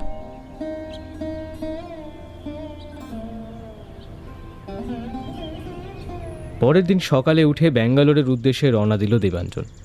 স্বাগতা দুপুরেই দেবাঞ্জনের বন্ধু সুমনকে ফোন করে সবটা জানালেন। সব শুনে আশ্চর্য হয়ে সুমন বলল, আন্টি প্লিজ ডোন্ট ওয়ারি, আমি নিজে কথা বলবো দেবুর সাথে। আর ও ভেবে সেটা কি যা ইচ্ছে তাই করবে? না না, এটা হতে পারে না। একটা ভালো মেয়ের জীবন এভাবেও নষ্ট করে দিতে পারে না, এটা সম্ভব নয়। আর আন্টি, ওদের মধ্যে যে প্রেমটা আমি দেখেছি এটা অত সহজে শেষ হতে পারে না। নিশ্চয়ই কোথাও একটা ভুল বোঝাবুঝি হচ্ছে, আর সেটাকে ঠিক করতে হবে। আমি দেখছি কি করা যায়। বিষয়টা এত সোজা নয় রে সুমন। দেবু অনেক পাল্টে গেছে, অনেক। আমি সত্যি ওর চিন্তাভাবনা শুনে না আশ্চর্য হয়ে যাচ্ছি। ও অনেক দূর এগিয়ে গেছে রে। আমার মনে হয় না ওকে আর ফেরানো যাবে। তাও দেখ যদি কিছু করতে পারিস। হ্যাঁ আন্টি, প্লিজ ডোন্ট ওয়ারি, আমি দেখছি কি করা যায়। Okay, and you please take care. আমি আপনাকে সব জানাচ্ছি। সুমন দেবাঞ্জনকে রিং করলো, কিন্তু অনেকবার রিং হওয়ার পরেও ফোনটা রিসিভ করলো না দেবাঞ্জন। এমনকি 2 দিন ধরে ট্রাই করেও দেবাঞ্জনের কোনো ফিডব্যাক পেল না সুমন। একেবারে 3 দিনের দিন সুমনকে কল ব্যাক করলো দেবাঞ্জন। কি রে, কি খবর তোর? সব ঠিক আছে তো? অনেকবার কল করছিস দেখলাম। বাবা, তা দেখে যে কল ব্যাকটা করলি এটাই আমার সৌভাগ্য। না রে, আসলে এত বিজি স্কেডিউল, তুই তো জানিস নিশ্চয়ই আমি ব্যাঙ্গালোরে আছি। হ্যাঁ আন্টি বলেছে, তার সাথে তোর 180 ডিগ্রি ঘুরে যাওয়ার গল্পটাও বলেছে, যা এখন আমি না বিশ্বাস করতে পারছি না। তুই কি করে অন্বেষার সাথে এরকমটা করলি রে? হ্যাঁ, তাও আবার ওই রিয়ার জন্য, যে নাকি তোকে ছেড়ে চলে গেছিল। সুমন, এর জন্য দায়ী আমিই ছিলাম, সব দোষ আমার ছিল। নিজের দোষেই আমি রিয়াকে হারিয়েছি, জীবনের একটা চরম ভুল। আর তাই তুই সেই ভুলটাকে ঠিক করার দায়িত্ব নিয়েছিস, তাই তো, বিয়ের পর? সুমন, সুমন প্লিজ, আমার কথা বলতে না ভালো লাগছে না, খুব টায়ার্ড লাগছে। I need some rest, so please তোর আর কিছু বলার না থাকলে আমি... দাঁড়া, এত তাড়াতাড়ি ফোন রাখতে পারিস না তুই। You have to answer me. হ্যাঁ, তুই অন্বেষাকে ঠকালি কি করে? হ্যাঁ, ওর মতো ভালো একটা মেয়েকে তুই... সুমন প্লিজ, আমি বলছি তো আমার আর ভালো লাগছে না। কিন্তু আমার প্রশ্নের উত্তর তোকে দিতে হবে দেবু, বললাম না, you have to answer me. তোর প্রশ্নের উত্তর দিতে আমি বাধ্য নই সুমন, আর তাও যদি জানতে চাস তাহলে মা বা বাবাকে গিয়ে জিজ্ঞেস কর, আমি ওদের সবটাই বলেছি। আমিও সবটা শুনেছি দেবু, কিন্তু আমার মন না এই বিষয়গুলোকে মানতে চাইছে না। আরে আমি কদিন ছিলাম না এখানে, আর এরই মধ্যে এই সমস্ত ঘটে গেল। বিশ্বাস হয় বলতো? তোদের সম্পর্কটা এত গভীর ছিল ভাই, এত ভালোবাসা, এক নিমেষে সবটা শেষ হয়ে গেল। এটা পসিবল? তুই বলতো আমাকে। সুমন, আমার একদম ভালো লাগছে না, আর কতবার বললে তুই বিশ্বাস করবি? এই দেবু, আর ইউ অলরাইট? এত হাঁপাচ্ছিস কেন? শরীর খারাপ নাকি? আমি আমি আই এম অ্যাবসলিউটলি ফাইন। ওই কাজের প্রেশার, ব্লাড প্রেশারটা একটু হাই হয়েছে, এর জন্য কিছু না। শোন না, আমি রাখছি, বাই, ভালো থাকিস। ফোনটা কেটে দিল দেবাঞ্জন। হ্যালো, হ্যাঁ, কোথাও একটা ভুল বোঝাবুঝি হচ্ছে, আই এম শিওর। আচ্ছা, রিয়ার সাথে একবার কথা বললে হয় না? রাইট, আজই একবার ওর সঙ্গে দেখা করতে হবে। সেদিন দুপুরেই রিয়ার বাড়িতে গেল সুমন। রিয়া দরজা খুলে সুমনকে দেখে আশ্চর্য হয়ে বলল, তুই হঠাৎ আমার বাড়িতে? না মানে, সব ঠিক আছে তো? এই দেবু ঠিক আছে তো? সেটা তো তুই ভালো করে বলতে পারবি রিয়া। মানে আমি কিভাবে? বাবা, সত্যি বুঝতে পারছিস না নাকি? না, আমি বুঝতে পারছি না। এনিওয়েজ, তুই ভিতরে এসে কথা বল। সুমন ঘরের ভেতরে এসে বসলো। তারপরে রিয়াকে বলল, কেন এরকম করছিস বলতো রিয়া? নিজের সাথে সাথে দেবুর সংসারটাকেও ভেঙে দিচ্ছিস কেন? তোর হাজব্যান্ড কত ভালো একজন মানুষ, তোদের একটা কত সুন্দর ছেলে রয়েছে, এরপরেও তুই কি করে এটা করতে পারছিস? ভালোবাসা তো অন্ধ হয় সুমন। ধরে নে, দেবুকে আবার ফিরে পাওয়ার জন্য আর কোনো কিছুই চোখে পড়ছে না আমার। আর অন্বেষা, ও কি দোষ করেছিল? ওর মতো একটা ভালো মেয়ের জীবন তুই কেন নষ্ট করতে চাইছিস রিয়া? আর তোর হাজব্যান্ড, উনি কি এটা ডিজার্ভ করেন তোর থেকে? এরকম কেন করছিস বলতো? করিস না এরকম, এভাবে 4টে জীবন নষ্ট করিস না প্লিজ, আমি রিকোয়েস্ট করছি। আমি কারোর জীবন নষ্ট করছি না সুমন। আরে ধরে নে না, দেবু যা চাইছে আমি তাই করছি। ও তো আমার ছোটবেলার বন্ধু, তাই আমি ওর কথা ফেলতে পারছি না কিছুতেই। কি বলেছে ও তোকে? এটাই যে ও অন্বেষার সাথে আর থাকতে পারছে না। ওদের মধ্যে নাকি কোনো মিল নেই, ওদের পেয়ারিংটা এতটাই মিসম্যাচড, ওর নাকি প্রেস্টিজে লাগে। দেবু সত্যি তোকে এটা বলেছে? হ্যাঁ, আর আমার এগুলো শুনে খুব খারাপ লেগেছে।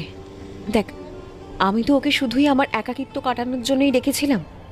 তুই তো জানিস সৌরভ বেশিরভাগ সময় আউট অফ টাউন থাকে, আর এখানে থাকলেও আমাদের মধ্যে তেমন কিছুই নেই। তাই দেবুর সাথে সময় কাটিয়ে আমি একটু ভালো থাকতে চেয়েছিলাম, কিন্তু এইসব শোনার পর আর ওর থেকে দূরে থাকতে পারিনি। আমি আমি নিজেও জানি না কিভাবে আমি আবার ওর এত কাছে চলে এলাম। তোকে কিন্তু ওর থেকে আবার দূরে যেতেই হবে রিয়া।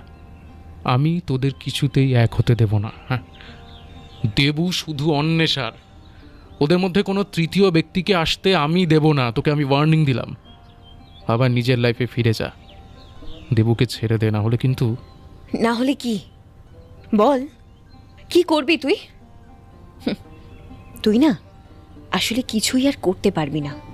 আর দেখ, আমরা এমনিতেও অনেক দূর এগিয়ে গেছি, এখন তার পিছনে ফিরে যাওয়া সম্ভব নয়।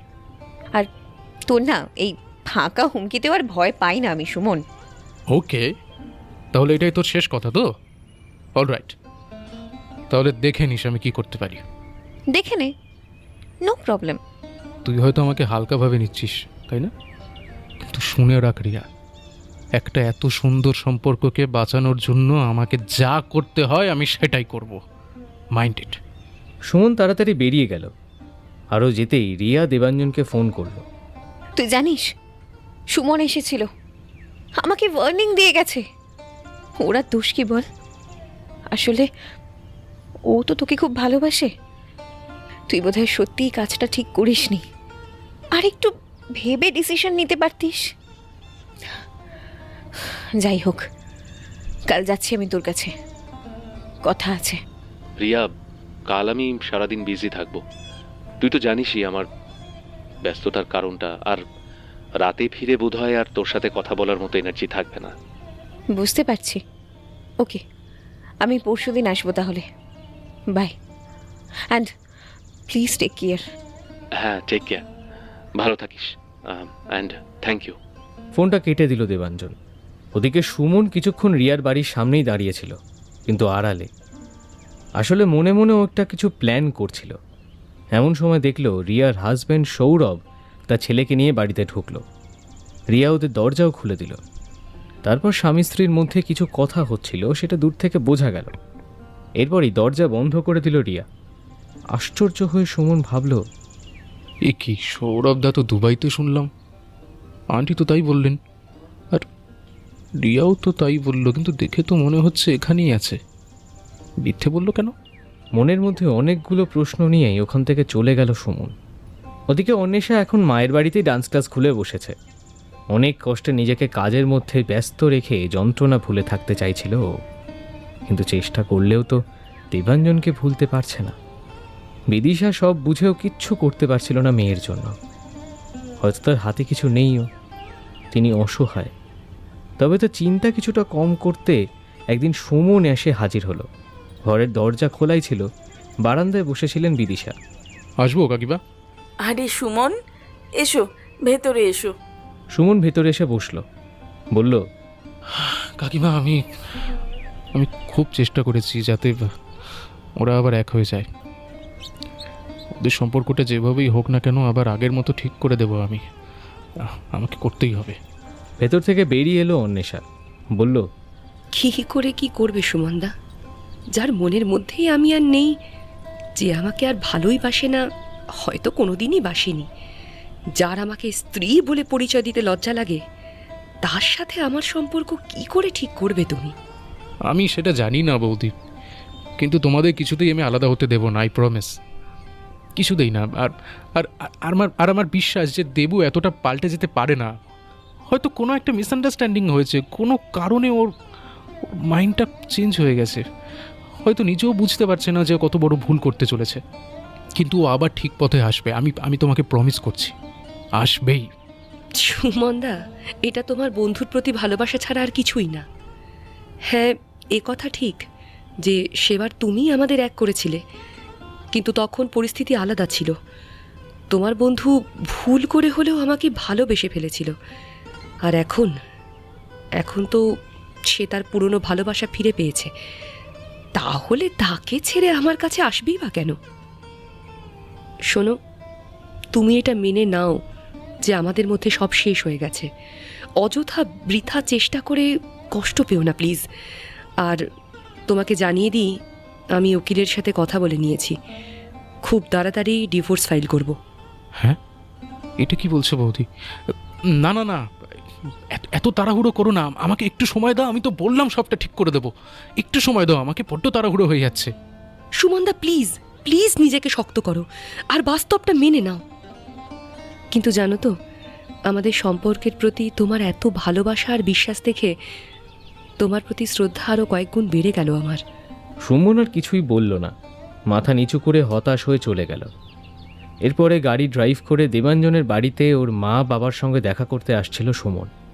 পাড়ায় ঢোকার আগেই দেখল সামনে একটা গাড়ি আসছে, যাতে রিয়া এবং ওর হাজব্যান্ড বসে আছে। পাশ কাটিয়ে চলে গেল সুমন, কিন্তু ওর মনে হলো এই রিয়ার মুখটা ভীষণ আপসেট। যদি সেটা ওর ব্যক্তিগত ব্যাপার হয়ে থাকে তাহলে সেটা কোনো ব্যাপার নয়, কিন্তু তারপরে আরেকটা বিষয় খেয়াল করলো। কি হলো ব্যাপারটা? রিয়া দেবুর বাড়ির পাশ দিয়ে গেল কেন? আঙ্কেল আন্টিকে একবার জিজ্ঞেস করে দেখবো। হ্যাঁ, তাই যাই। দেবাঞ্জনের বাড়িতে গিয়ে সুমন চমকে গেল। দরজায় তালা। এই সময় তো আন্টিরা বাড়িতেই থাকে, তাহলে এখন আবার কোথায় গেলেন? পাশের বাড়িতে জিজ্ঞাসা করে জানা গেল স্বাগতা নীলাঞ্জন কিছুক্ষণ আগেই তাড়াহুড়ো করে কোথাও বেরিয়ে গেছেন। আশ্চর্য হয়ে সেখান থেকেই নিজের বাড়িতে ফিরে গেল সুমন, কিন্তু কিছুতেই যেন শান্তি পাচ্ছিল না। ওর মন অস্থির হয়ে উঠছিল বারবার। কি একটা ভেবে দেবাঞ্জনকেই ফোন করলো, কিন্তু ফোন সুইচ অফ। সুমনকে ছটফট করতে দেখে ওর স্ত্রী মৌসুমী বলল, কি হয়েছে বলো তো? অনেকক্ষণ থেকে দেখছি কেমন যেন অস্থির হয়ে আছো। কি ভাবছো তুমি এত? কিছু একটা গন্ডগোল হচ্ছে জানো তো, বড় গন্ডগোল। ধরতে পারছি না এক্স্যাক্টলি আমি কি হচ্ছে। আচ্ছা বাবা, কি হয়েছে পরিষ্কার করে বলো না, শুনছি তো। আরে ইটস অ্যাবাউট দেবাঞ্জন। ওর আর অন্বেষার ডিভোর্স হতে চলেছে। হোয়াট? কি বলছো তুমি এটা? আরে ওদের মধ্যে তো এত প্রেম, এত আন্ডারস্ট্যান্ডিং, তারপরও ডিভোর্স? এটা কি করে সম্ভব? কি বলবো বলো তো সুমি, আমি নিজেই বিশ্বাস করতে পারছি না। কিন্তু দুজনের সাথে আমি কথা বলে দেখেছি, আর ওরা দুজনেই ব্যাপারটাতে প্রচণ্ড সিরিয়াস। যদিও তাও আমি এটা মেনে উঠতে পারিনি জানো। স্বাগত আন্টির সাথেও কথা হয়েছে, আঙ্কেল আন্টিও পুরো ব্যাপারটা নিয়ে খুব ডিস্টার্ব। কিন্তু হঠাৎ করে হলোটা কি যে এভাবে সব পাল্টে গেল? সুমন সবটা বিস্তারিত বলল মৌসুমীকে। কি বলছো তুমি? মানে এক্স রিলেশনের জন্য প্রেজেন্ট রিলেশন শেষ করে দেবে? না না না না না, দেবাঞ্জন দাকে যতটুকু দেখেছি, যতটা চিনেছি, ও তো এরকম মানুষ নয় সুমন। খুবই জেনুইন, মানে কমিটেড একজন মানুষ বলেই আমার মনে হয়েছে। এই বিষয়টা আমিও নিশ্চিত যে দেবাঞ্জন এতটা চেঞ্জ হতে পারে না, সম্ভব না। কোথাও কোনো একটা বড় প্রবলেম আছে জানো তো। তবে আপাতত আজকে ঘটনাটা নিয়ে আমি একটু চিন্তায় আছি। কিছু প্রশ্ন প্রচণ্ড ভাবিয়ে তুলছে আমাকে। রিয়া আর ওর হাজব্যান্ড দেবাঞ্জনের বাড়ির পাশ দিয়ে ক্রস করলো কেন? ওরা কি কিছু বলতে গেছিল? আর আঙ্কেল আন্টি সকাল সকাল কোথায় ছুটে গেলেন? আর এদিকে দেবাঞ্জনের ফোনটা সুইচড অফ। ও তো কোনোদিনও ফোন সুইচড অফ রাখে না। হ্যাঁ সত্যি, মানে বিষয়টা খুবই চিন্তার। কিভাবে জানবে ও উত্তরগুলো? রিয়াকে একবার ফোনটা করে দেখি বরং। ও শিট, রিয়ার নাম্বারটাই তো নেওয়া হয়নি। আচ্ছা দেবাঞ্জনকে একবার ট্রাই করে দেখি। এখনও সুইচ অফ বলছে। একটা কাজ করো, আঙ্কেল আন্টিকে করে দেখো। আরে তোমার কি মনে হয় আমি ওনাদেরকে ট্রাই করিনি? আরে কারোর ফোনেই তো পাচ্ছি না। আঙ্কেল আন্টিদের ফোন বলছে নট রিচেবল। এবার বলো আর কিভাবে কন্ট্যাক্ট করা যায়? কোনো উপায় আছে? ডিসকাস্টিং। আচ্ছা আচ্ছা আচ্ছা, ঠিক আছে ঠিক আছে, এত উত্তেজিত হয়েও না। মেবি সব কিছু ঠিকই আছে, একটু ধৈর্য ধরো, হয়তো সব জানতে পারবে। হ্যাঁ হ্যাঁ, ওটাই বাকি আছে। ধৈর্য ধরা ছাড়া আর কি উপায় আছে? একটু করা চা করো তো। রাত পর্যন্ত সুমন কিছুই জানতে পারল না। পরের দিন সকালে একবার রিং করতে দেবাঞ্জনের ফোনটা বেজে উঠল। কিছুক্ষণ রিং হওয়ার পরে রিসিভ করলো একজন মহিলা। হ্যালো, কে বলছেন? আপনি কে বলছেন? এটা তোমার বন্ধু দেবাঞ্জনের ফোন নম্বর। আমি ওর বন্ধু বলছি, সুমন। আসলে উনি তো এখন কথা বলতে পারবেন না। ওটির আগেই উনি মোবাইলটা সুইচ অফ করে আমাদেরকে দিয়ে দিয়েছিলেন। হ্যাঁ ওটি? মানে আরে দেবাঞ্জন কোথায় এখন? ও তো ব্যাঙ্গালোরে গিয়েছিল কাজে। ওটি বলতে কিসের অপারেশন? কি হয়েছে কি ওর? দেখুন, আসলে উনি বেলভিউতে ভর্তি আছেন। ওনার ওপেন হার্ট সার্জারি হয়েছে। বেশ ক্রিটিক্যাল কন্ডিশনে ছিল, কিন্তু আগের থেকে বেটার আছেন এখন, তবে আউট অফ ডেঞ্জার নয়। সুমন যেন স্তব্ধ হয়ে গেল। ফোনটা কেটে মাটিতে বসে পড়ল সুমন। মৌসুমী সুমনকে ওভাবে দেখে দৌড়ে এসে বলল, কি হলো? কি হলো গো তোমার? হ্যাঁ, কে ফোন করেছিল? কি হলো বলো, আরে কিছু বলো প্লিজ। সুমি, বেলভিউ যেতে হবে। দেবাঞ্জন আইসিইউতে। কি? দেবাঞ্জন দা আইসিইউতে? কি হয়েছে? কি হয়েছে ওর? Open heart surgery. Oh god, আমি যা শুনলাম নিজেই বিশ্বাস করতে পারছি না এখনো। ফোনটা বেজে উঠল সুমনের। স্বাগত আন্টি। হ্যাঁ আন্টি বলো। সুমন, তোকে একটা খবর দেওয়ার ছিল বাবা। আমার দেবু এখন বেলভিউ নার্সিংহোমে আইসিইউতে আছে রে। মৃত্যুর সাথে পাঞ্জা লড়ছে ছেলেটা আমার। ওর হার্টে অনেকগুলো ব্লকেজ ছিল। কাল ওপেন হার্ট সার্জারি হয়েছে। ওটির আগে ডক্টর আমাদের ফোন করে জানিয়েছিলেন। শুনেই আমরা ছুটে এসেছি। কাল সারাটা দিন এত টেনশনে কেটেছে, তোকে আর জানানো হয়নি রে। সরি আন্টি, আমি বুঝতে পারছি তোমার অবস্থাটা এখন কি। সত্যি বলতে আমি নিজেও শুনে মানে কি বলবো, তুমি ফোন করার আগে আমি দেবুর ফোনে ফোন করেছিলাম একবার। একজন নার্স ফোনটা রিসিভ করলেন, ওনার কাছেই সব শুনলাম। আমি তো এখনো বুঝে উঠতে পারছি না কিছু। আমি এখনো ভাবতে পারছি না দেবু এত বড় একটা ব্যাপার কেন আমাদের সাথে শেয়ার করলো না। না না, ওর জ্ঞানটা একবার ফিরুক, ওকে দেখছি আমি। ওর জ্ঞান ফিরবে তো সুমন? কি বলছো কি আন্টি? অবশ্যই ফিরবে। আরে তুমি প্লিজ এতটা ভেঙে পড়ো না। শোনো, আমি আমি আমি এক্ষুনি আসছি। হ্যাঁ প্লিজ নিজেকে একটু সামলাও নিজেকে। আমি আসছি। আর আঙ্কেল আছে তো তোমার সাথে? হ্যাঁ আছে, রিয়া আর ওর হাজবেন্ডও আছে। ওরা কাল থেকেই এখানে। কি রিয়া? ও কি করছে তোমাদের সাথে? তার মানে রিয়া সবটা জানতো না? আর আর ওদের সম্পর্কের ব্যাপারটা তার মানে? তুই আয়, সবটা জানতে পারবি। সুমন আর মৌসুমী তাড়াতাড়ি নার্সিংহোমে ছুটল। গিয়ে দেখল স্বাগত আর নীলাঞ্জন একভাবে বসে, আর একদিকে রিয়া এবং ওর হাজব্যান্ড সৌরভ। সুমনদের দেখে স্বাগতা উঠে দাঁড়ালেন। আস্তে বুকে মাথা রেখে অঝরে কেঁদে ফেললেন স্বাগতা।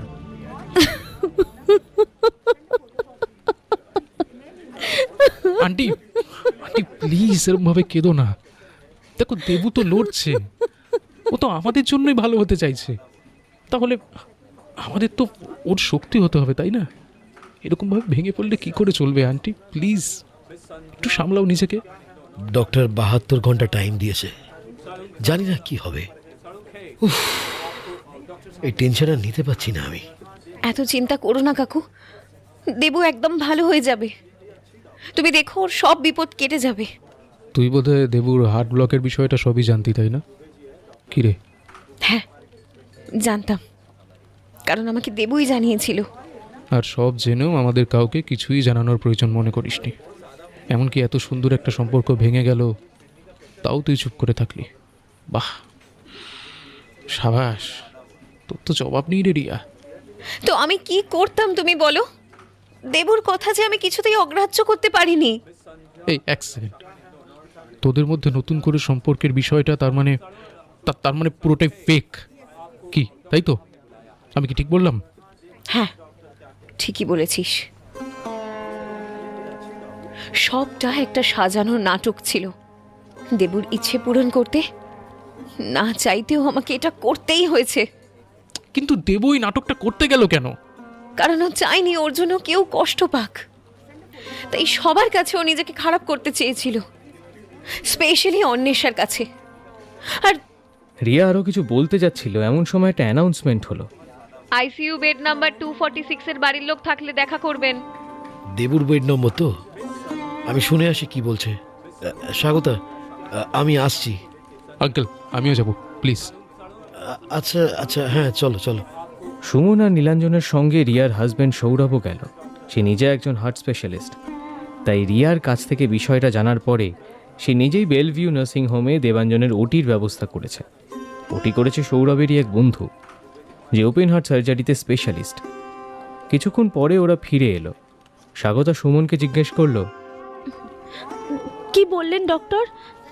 বল না সুমন, কি বললেন? আরে তোরা চুপ করে আছিস কেন? কাকিমা, দেবাঞ্জনের ব্লকেজগুলো তো কভার হয়ে গেছে, কিন্তু আদার কমপ্লিকেশনসগুলোই চিন্তার। বুঝতেই পারছেন, এত বড় একটা অপারেশন, এর সাইড এফেক্টস তো আছেই। ওর প্রেশার এখনও খুব হাই, অক্সিজেন খুব লো, পালস হাই, এছাড়া কিছু ইনফেকশনসও হয়ে আছে। অবস্থা একেবারেই ভালো নেই কাকিমা। ডক্টর বলেছেন ওর জ্ঞান যদিও বা ফেরে, তাতেও অনেকটা সময় লাগবে। জ্ঞান যদি ফেরে মানে? এই সুমন, এর মানেটা কি? বল না সুমন, কি বলছে ও? Aunty aunty relax relax. একটু পজিটিভ থাকো প্লিজ। হ্যাঁ, সব ঠিক হয়ে যাবে। আরে আমি তো বলছি আন্টি, দেবু খুব তাড়াতাড়ি ডেঞ্জার জোন থেকে বেরিয়ে আসবে। দেখো, ওকে ফিরতেই হবে আন্টি। কয়েকটা প্রশ্নের উত্তর আমার চাই। শালা এতদিনের বন্ধু আমার, ইডিয়েটটাকে আমি ছেড়ে দেবো ভেবেছো? অনেক বদ্ধা হয়ে গেছে না, শালা মহান হতে চাইছে। তোর মহানতা আমি বের করবো। আর রিয়া, তুই মনে রাখিস, হ্যাঁ, তুই যেটা করেছিস সেটা কিন্তু ঠিক করিসনি। আমি তোকে ক্ষমা করবো না। আমি দেবুর বেস্ট ফ্রেন্ড হয়ে ওর এই কষ্টের সময় পাশে থাকতে পারলাম না। আর তুই ওর এক্স হয়েও 10 বছরের রিলেশনে না থাকার পরেও ওর পাশে থাকলি। হ্যাঁ, আই ফিল রিয়েলি জেলাস। আমি তোকে কি করে বোঝাবো আমি কি সিচুয়েশনে। এনিওয়েজ, আমার মনে হয় এবার অনিশাকে খবর দেওয়া উচিত। সুমন, প্লিজ ইনফর্ম হার। কি বলবো আমি ওকে, আর কিভাবে বলবো? আর এই কাজটা আমাকেই কেন করতে হবে বলতো?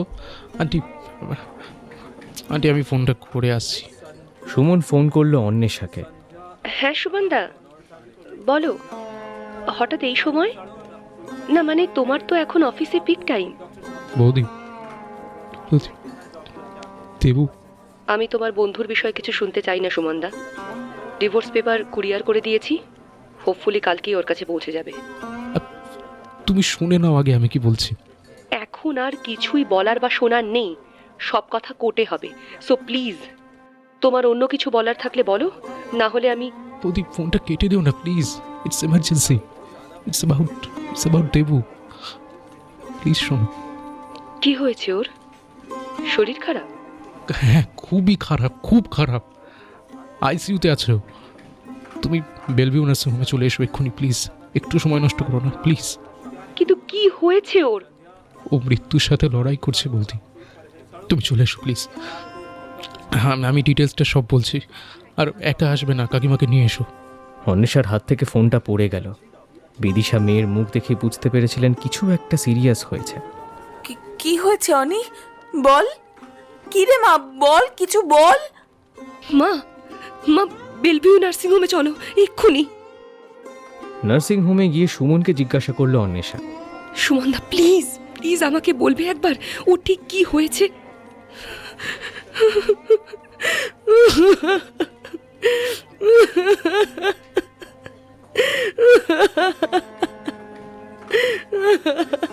স্বাগতা এবং নীলাঞ্জন ওকে সামলানোর চেষ্টা করলো। অন্বেষাকে একটা চেয়ারে বসানো হলো। কাঁদতে কাঁদতে একসময় একটু চুপ করলো অন্বেষা, শুধু এক দৃষ্টে তাকিয়ে কি যেন ভেবে চলছিল। রিয়া এসে ওকে বলল, সরি অন্বেষা, আমি তোমার সাথে খুব খারাপ করেছি আমি জানি, কিন্তু বিশ্বাস করো আমি সত্যি এরকম করতে চাইনি, কিন্তু দেবু আমাকে। থাক রিয়া, কোনো মিথ্যে দিয়ে আর নিজের দোষ ঢেকো না। তুমি যা করেছো তার কোনো ক্ষমা নেই। তুমি তোমার বন্ধুর অসুস্থতার সুযোগ নিয়ে পুরনো ভালোবাসাকে ফিরে পেতে চেয়েছিলে, একটা সংসার ভেঙে দিয়েছো তুমি। তুমি তাহলে এখনো খেলাটা বুঝলেই না। খেলা? কিসের খেলা? তোমাকে কয়েকটা কথা আমি একটু বেশ গুছিয়ে বলি, হ্যাঁ, ভালো করে শুনবে। দেখো, দেবু তো শুধুই আমার এক্স নয়, ও আমার সব থেকে প্রিয় বন্ধু ছিল। আমাদের মধ্যে যাই হয়ে থাকুক না কেন, ফ্রেন্ডশিপটা যে কখনোই মন থেকে আমি মুছে ফেলতে পারিনি সেটা বলার অপেক্ষা রাখে না। আমি সৌরভ আর আমার বাবাইকে নিয়ে খুব সুন্দর একটা জীবন কাটাচ্ছিলাম, আর সৌরভকে পেয়ে আমার আর দেবুর প্রতিও কোনো অভিযোগ ছিল না। আসলে দেবুর জন্যই আমি সৌরভকে পেয়েছি। আমি রোজকার মতোই সেদিন বাবাইকে নিয়ে কোচিং থেকে বাড়ি ফিরছিলাম, এসে দেখি আমার বাড়ির সামনে দেবু দাঁড়িয়ে। চমকে গিয়েছিলাম, কারণ অনেক বছর তো কথা নেই, এমনকি দেখা হলেও আমরা একে অপরকে অ্যাভয়েড করতাম। আশ্চর্য হয়ে আমি ওর দিকে তাকিয়েছিলাম, আর তখনই ও বলল, রিয়া, আই এম সরি, এভাবে তোর সামনে আসতে চাইনি, কিন্তু এখন তুই আমাকে উদ্ধার করতে পারিস, বিশ্বাস কর। কি হয়েছে আর আমি তোকে কিভাবে সাহায্য করব? আচ্ছা তুই ঘরে আয়, আমরা বসে কথা বলি। জানিস তো, আমি আর অন্বেষা খুব হ্যাপিলি ম্যারিড কাপল। বাইরের লোকজন যাই বলুক না কেন, আমাদের সম্পর্কে কিন্তু কখনো কোনো আঁচ আমি পড়তে দিইনি। কিন্তু আমার শরীরের একটা জটিলতা, একটা কমপ্লিকেশনস মনে হচ্ছে সব কিছু শেষ করে দেবে। শরীরের কমপ্লিকেশন বলতে কি হয়েছে তোর? Anything anything serious Debu? হ্যাঁ, বলতে পারিস ভীষণই সিরিয়াস। আমার হার্টে মাল্টিপল ব্লকেজ ধরা পড়েছে Riya. Immediately open heart surgery করাতে হবে। দেরি করলে যে কোনো সময়ে হার্ট অ্যাটাক হতে পারে। যদিও ওই ওটি করলেও হাই রিস্ক আছে, কিন্তু আর কোনো উপায়ও নেই। আর ওই প্রত্যেক মুহূর্তে মৃত্যুর জন্য অপেক্ষা করার থেকে একটা চান্স নেওয়া তো বেটার, তাই না? তাতে বেঁচে গেলে ভালো, আর না হলে একেবারেই। দেবু প্লিজ এসব বলিস না, আমার ভালো লাগছে না শুনতে। আমি না বললে বা বললে কি এসে যায় বলতো? এখন তো বাস্তব এটাই। রিয়া, ভাগ্য আমার সাথে নিষ্ঠুর খেলা খেলেছে। জানিস তো, নিয়তির কাছে আমরা বড়ই অসহায় মাঝে মাঝে। আরে নিজেরই তো ভাবলে কষ্ট হচ্ছে। কত স্বপ্ন দেখেছিলাম ওর সাথে জানিস। কদিন পর হয়তো আমরা বেবি প্ল্যানিং করতাম, ভাগ্য সেই সুযোগ দিল না। ওর সাথে বুড়ো হতে চেয়েছিলাম রিয়া, ব্যাস একটা অসুখ, সব স্বপ্ন শেষ। আসলে এটাই হয়তো জীবন, বুঝলি? ভাবি এক আমরা, আর ঈশ্বর কিছু আলাদাই ভেবে রাখেন আমাদের জন্য। মেনে নেওয়া ছাড়ার উপায় কি বল? তোর কিচ্ছু হবে না দেবু, কিচ্ছু হবে না তোর, এটা আমার বিশ্বাস। তোর ছোটবেলার বেস্ট ফ্রেন্ড রিয়ার বিশ্বাস। দেখবি তুই একদম ভালো হয়ে যাবি। তোর এই বিশ্বাস আমাকে অবশ্যই সাহস দিচ্ছে রিয়া। তোর দেবুকে আশার আলো দেখাচ্ছে, কিন্তু তাও আমাকে কোনো রিস্ক নিলে চলবে না। শোনা, আমাকে একটু প্লিজ হেল্প কর। দেখ, অনুকে আমার জীবন থেকে না আমি অনেকটা দূরে সরিয়ে দিতে চাই। আমার এই অসুখের সাথে ওকে আমি কিছুতেই জড়াতে চাই না। প্লিজ রিয়া, একটু বোঝার চেষ্টা কর আমাকে। তুই কিন্তু একমাত্র পারিস আমার প্ল্যানটাকে সাকসেস করতে। কিন্তু তুই কি করতে চাইছিস আমাকে একটু বলবি দেবু? ওই যে বললাম, ওকে আমার জীবন থেকে দূরে সরিয়ে দেব, যাতে ও কোনো রকম দুঃখ না পায়, কষ্ট না পায়, যাতে আমি চলে গেলে ওর তেমন কষ্ট না হয়। আমি আমার এই হার্ট ব্লকের বিষয়টা ওকে জানাতে চাই না। উপরন্তু নিজেকে ওর চোখে এতটাই খারাপ করতে চাই যাতে ও আমাকে ঘেন্না করে। আর তুই সাহায্য করলে কিন্তু আমি প্ল্যানটা সাকসেস হতে পারি রিয়া, বিশ্বাস কর। দেবু, এটা কিন্তু তোর খুব খারাপ একটা চিন্তা।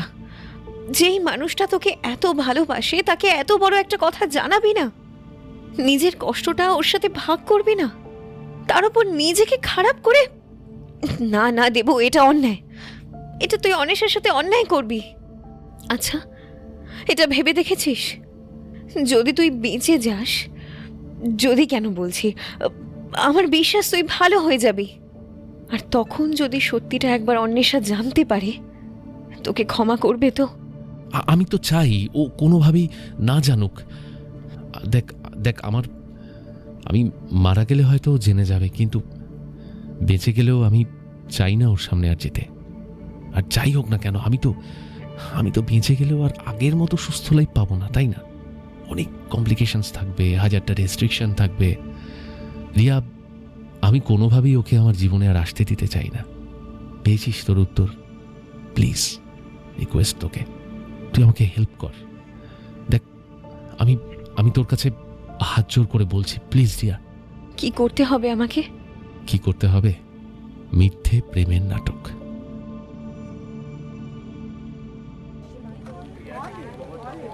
আমার কিচ্ছু করার ছিল না অন্বেষা, আমি বাধ্য হয়েছিলাম ওর কথা শুনতে। আই নো আমি ঠিক করিনি, কিন্তু কি করতাম বলো? আমি নিরুপায় ছিলাম। দেবু যেই অবস্থায় আমার কাছে এসেছিল, ওকে চাইলেও না আমি ফেরাতে পারিনি।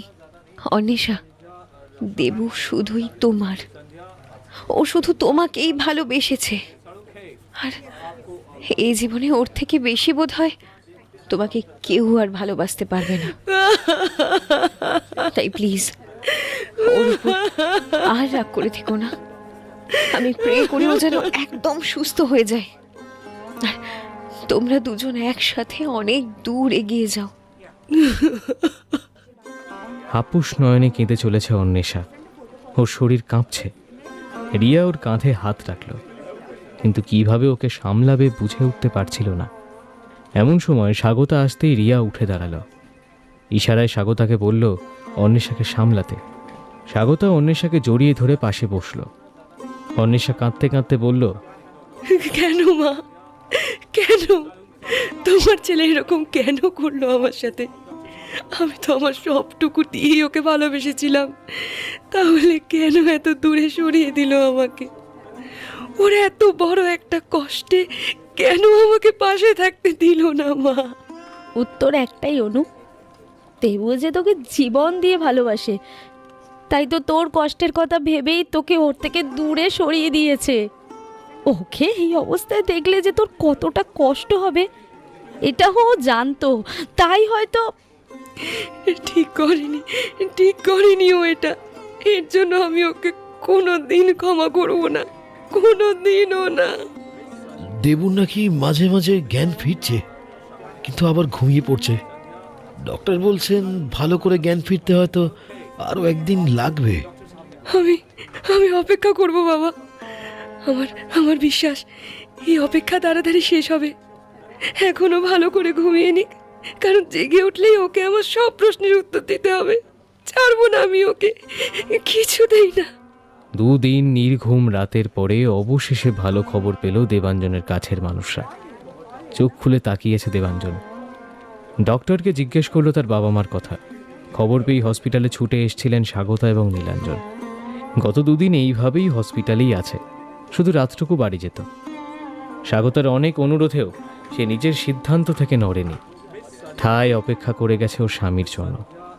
দেবাঞ্জনকে আইসিইউ থেকে নর্মাল বেডে শিফট করা হলো। প্রথমে স্বাগতা, তারপরে নীলাঞ্জন একে একে ছেলেকে সবাই দেখে এলেন, এবং তারপরে অন্বেষা গিয়ে মুখোমুখি হলো দেবাঞ্জনের। দেবাঞ্জন অন্বেষাকে দেখেই মুখটা ফিরিয়ে নিল। দেবাঞ্জন, কি হলো? আমার দিকে তাকাতে কি খুব অসুবিধা হচ্ছে তোমার? তার মানে নিশ্চয়ই কোনো অন্যায় কাজ করেছো, তাই তো চোখে চোখ মেলাতে পারছো না। অনু, ও তুমি এখানে কেন এসেছো? কদিন পরে তো ডিভোর্স পেপার পাঠাতাম। এখানে সে কি প্রমাণ দিতে চাইছো? দেখো, তুমি এত কথা বলো না প্লিজ। ডক্টর স্ট্রিক্টলি বারণ করেছেন। শুধু আমার কিছু প্রশ্নের ছোট করে উত্তর দেবে, ব্যাস। কি প্রশ্ন? তোমার তো এখানে আসার কথা ছিল না। তোমাকে কে খবর দিল? কেন? আর রিয়া কোথায়? তোমার কোনো প্রশ্নের উত্তর আমি দেব না দেবাঞ্জন, বরং তুমি এই নাটকটা বন্ধ করো। অনেক হয়েছে, আর না প্লিজ। অনেক কষ্ট দিয়েছো আমাকে, আর না। কি ভাবো কি নিজেকে? মহাপুরুষ হয়ে গেছো, একাই সব কষ্ট সহ্য করলে, আমাকে কিচ্ছু জানালে না। উপরন্তু দিনের পর দিন নিজেকে খারাপ করে গেলে। যদিও পুরোপুরি বিশ্বাস করতে পারিনি আমি। আমার মনে বারবার একটাই প্রশ্ন এসেছে, কোথাও কিছু ভুল হচ্ছে না তো? কিন্তু তোমার খেলাটা ধরতে পারিনি আমি। পরিস্থিতি এমন ছিল যে না চাইতেও তোমাকে ছেড়ে যেতে বাধ্য হয়েছি। এখন এটা ভাবলে নিজেকে কিছুতেই ক্ষমা করতে পারি না। যখন তোমার কাছে আমার থাকার সবচেয়ে বেশি প্রয়োজন ছিল, তখন তোমাকে ছেড়ে চলে গেছি আমি। কেন কেন এভাবে দূরে সরিয়ে দিয়েছিলে আমাকে বলো? আমরা কি একসাথে এই লড়াইটা লড়তে পারতাম না? বলো না, পারতাম না আমরা? আমি কিছুতেই তোমাকে আমার এই কঠিন অসুখের সাথে জড়াতে চাইনি। আজ আমি যদি চোখ না খুলতাম, তাহলে তুমি এই কষ্টটা সহ্য করতে পারতে না।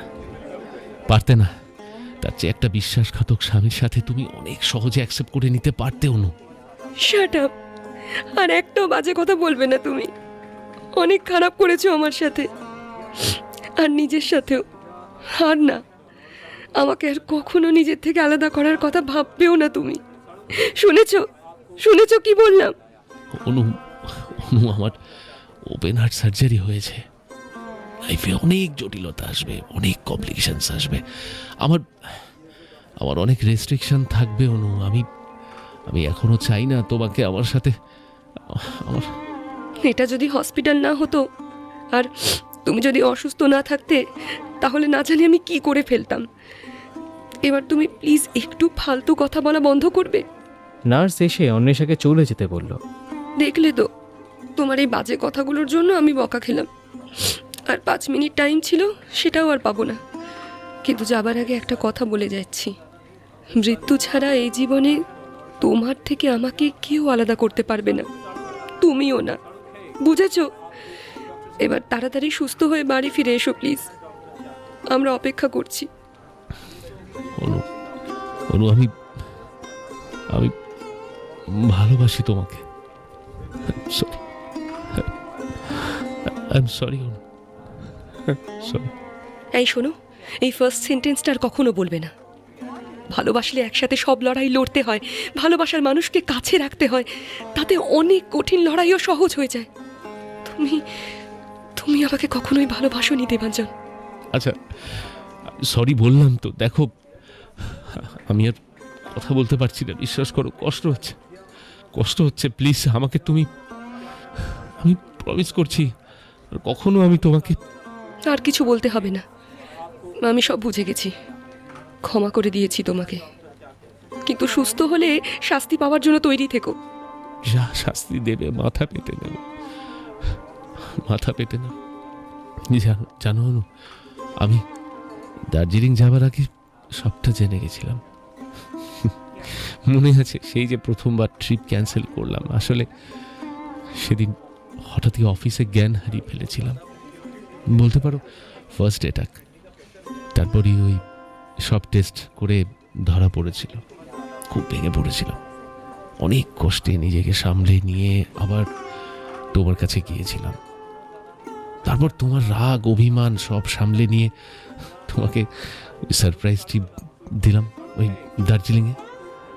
আসলে প্ল্যানটা তো করেই নিয়েছিলাম, তাই ভাবলাম যাবার আগে শেষ মুহূর্তগুলো তোমার সাথে প্রাণ খুলে আনন্দ করে নি। যাক, এবার বুঝেছ কত আনন্দের মাঝেও আমি কেন অতটা ইমোশনাল হয়ে পড়তাম। থাক, সব বুঝে নিয়েছি, তোমাকেও আর নিজেকেও। সত্যি কি বোকা না আমি, তোমার সাথে থেকেও তোমার কষ্টটাই বুঝতে পারিনি, তোমার মন পড়তে পারিনি। যদি পারতাম তাহলে তাহলে কি হতো অনু, কি হতো? পুরনো প্রেমিকার কাছে ফিরে যাবার সুযোগটাই তো আর পেতাম না, তাই না? আর তুমি এইভাবে ছেড়ে গিয়ে আবার ফিরে আসতে না, এই ব্যাপারটার মধ্যে যে মজাটা আছে অনু, বিশ্বাস করো, জাস্ট মিস হয়ে যেত, জাস্ট মিস হয়ে যেত। দেখো দেখো দেখো, লাইফে একটু একটু রোমাঞ্চ না হলে হয় বলো? হ্যাঁ, আচ্ছা এই ব্যাপার, ঠিক আছে, তুমি সুস্থ হয়ে ওঠো, তারপর দেখো আমি তোমার লাইফটা কিভাবে একেবারে রোমাঞ্চকর করে দেব। সত্যি? তোমাকে এভাবে দেখতে একদমই ভালো লাগছে না আমার, প্লিজ তাড়াতাড়ি আবার আগের মতো সুস্থ হয়ে ওঠো। চোখের জল ফেলো না প্লিজ। দেখো, ভগবান যখন আমাকে বাঁচিয়ে রেখেছেন তখন এটুকু তো পরিষ্কার যে এর কারণ হলো তুমি, আমার মা বাবা। তোমাদের জন্য আমি খুব তাড়াতাড়ি সুস্থ হয়ে উঠবো, তুমি দেখো। আই লাভ ইউ, যাই হয়ে যাক আমাকে তোমার কাছে থাকতে দিও প্লিজ। প্রমিস করেছি তো, আর ওই ভুলেও করবো না। তোমাকে ভীষণ ভালোবাসি অনু, ভীষণ ভালোবাসি। প্লিজ এই কথাটা বলার অধিকার আমার থেকে কেড়ে নিও। তুমি ছাড়া আমি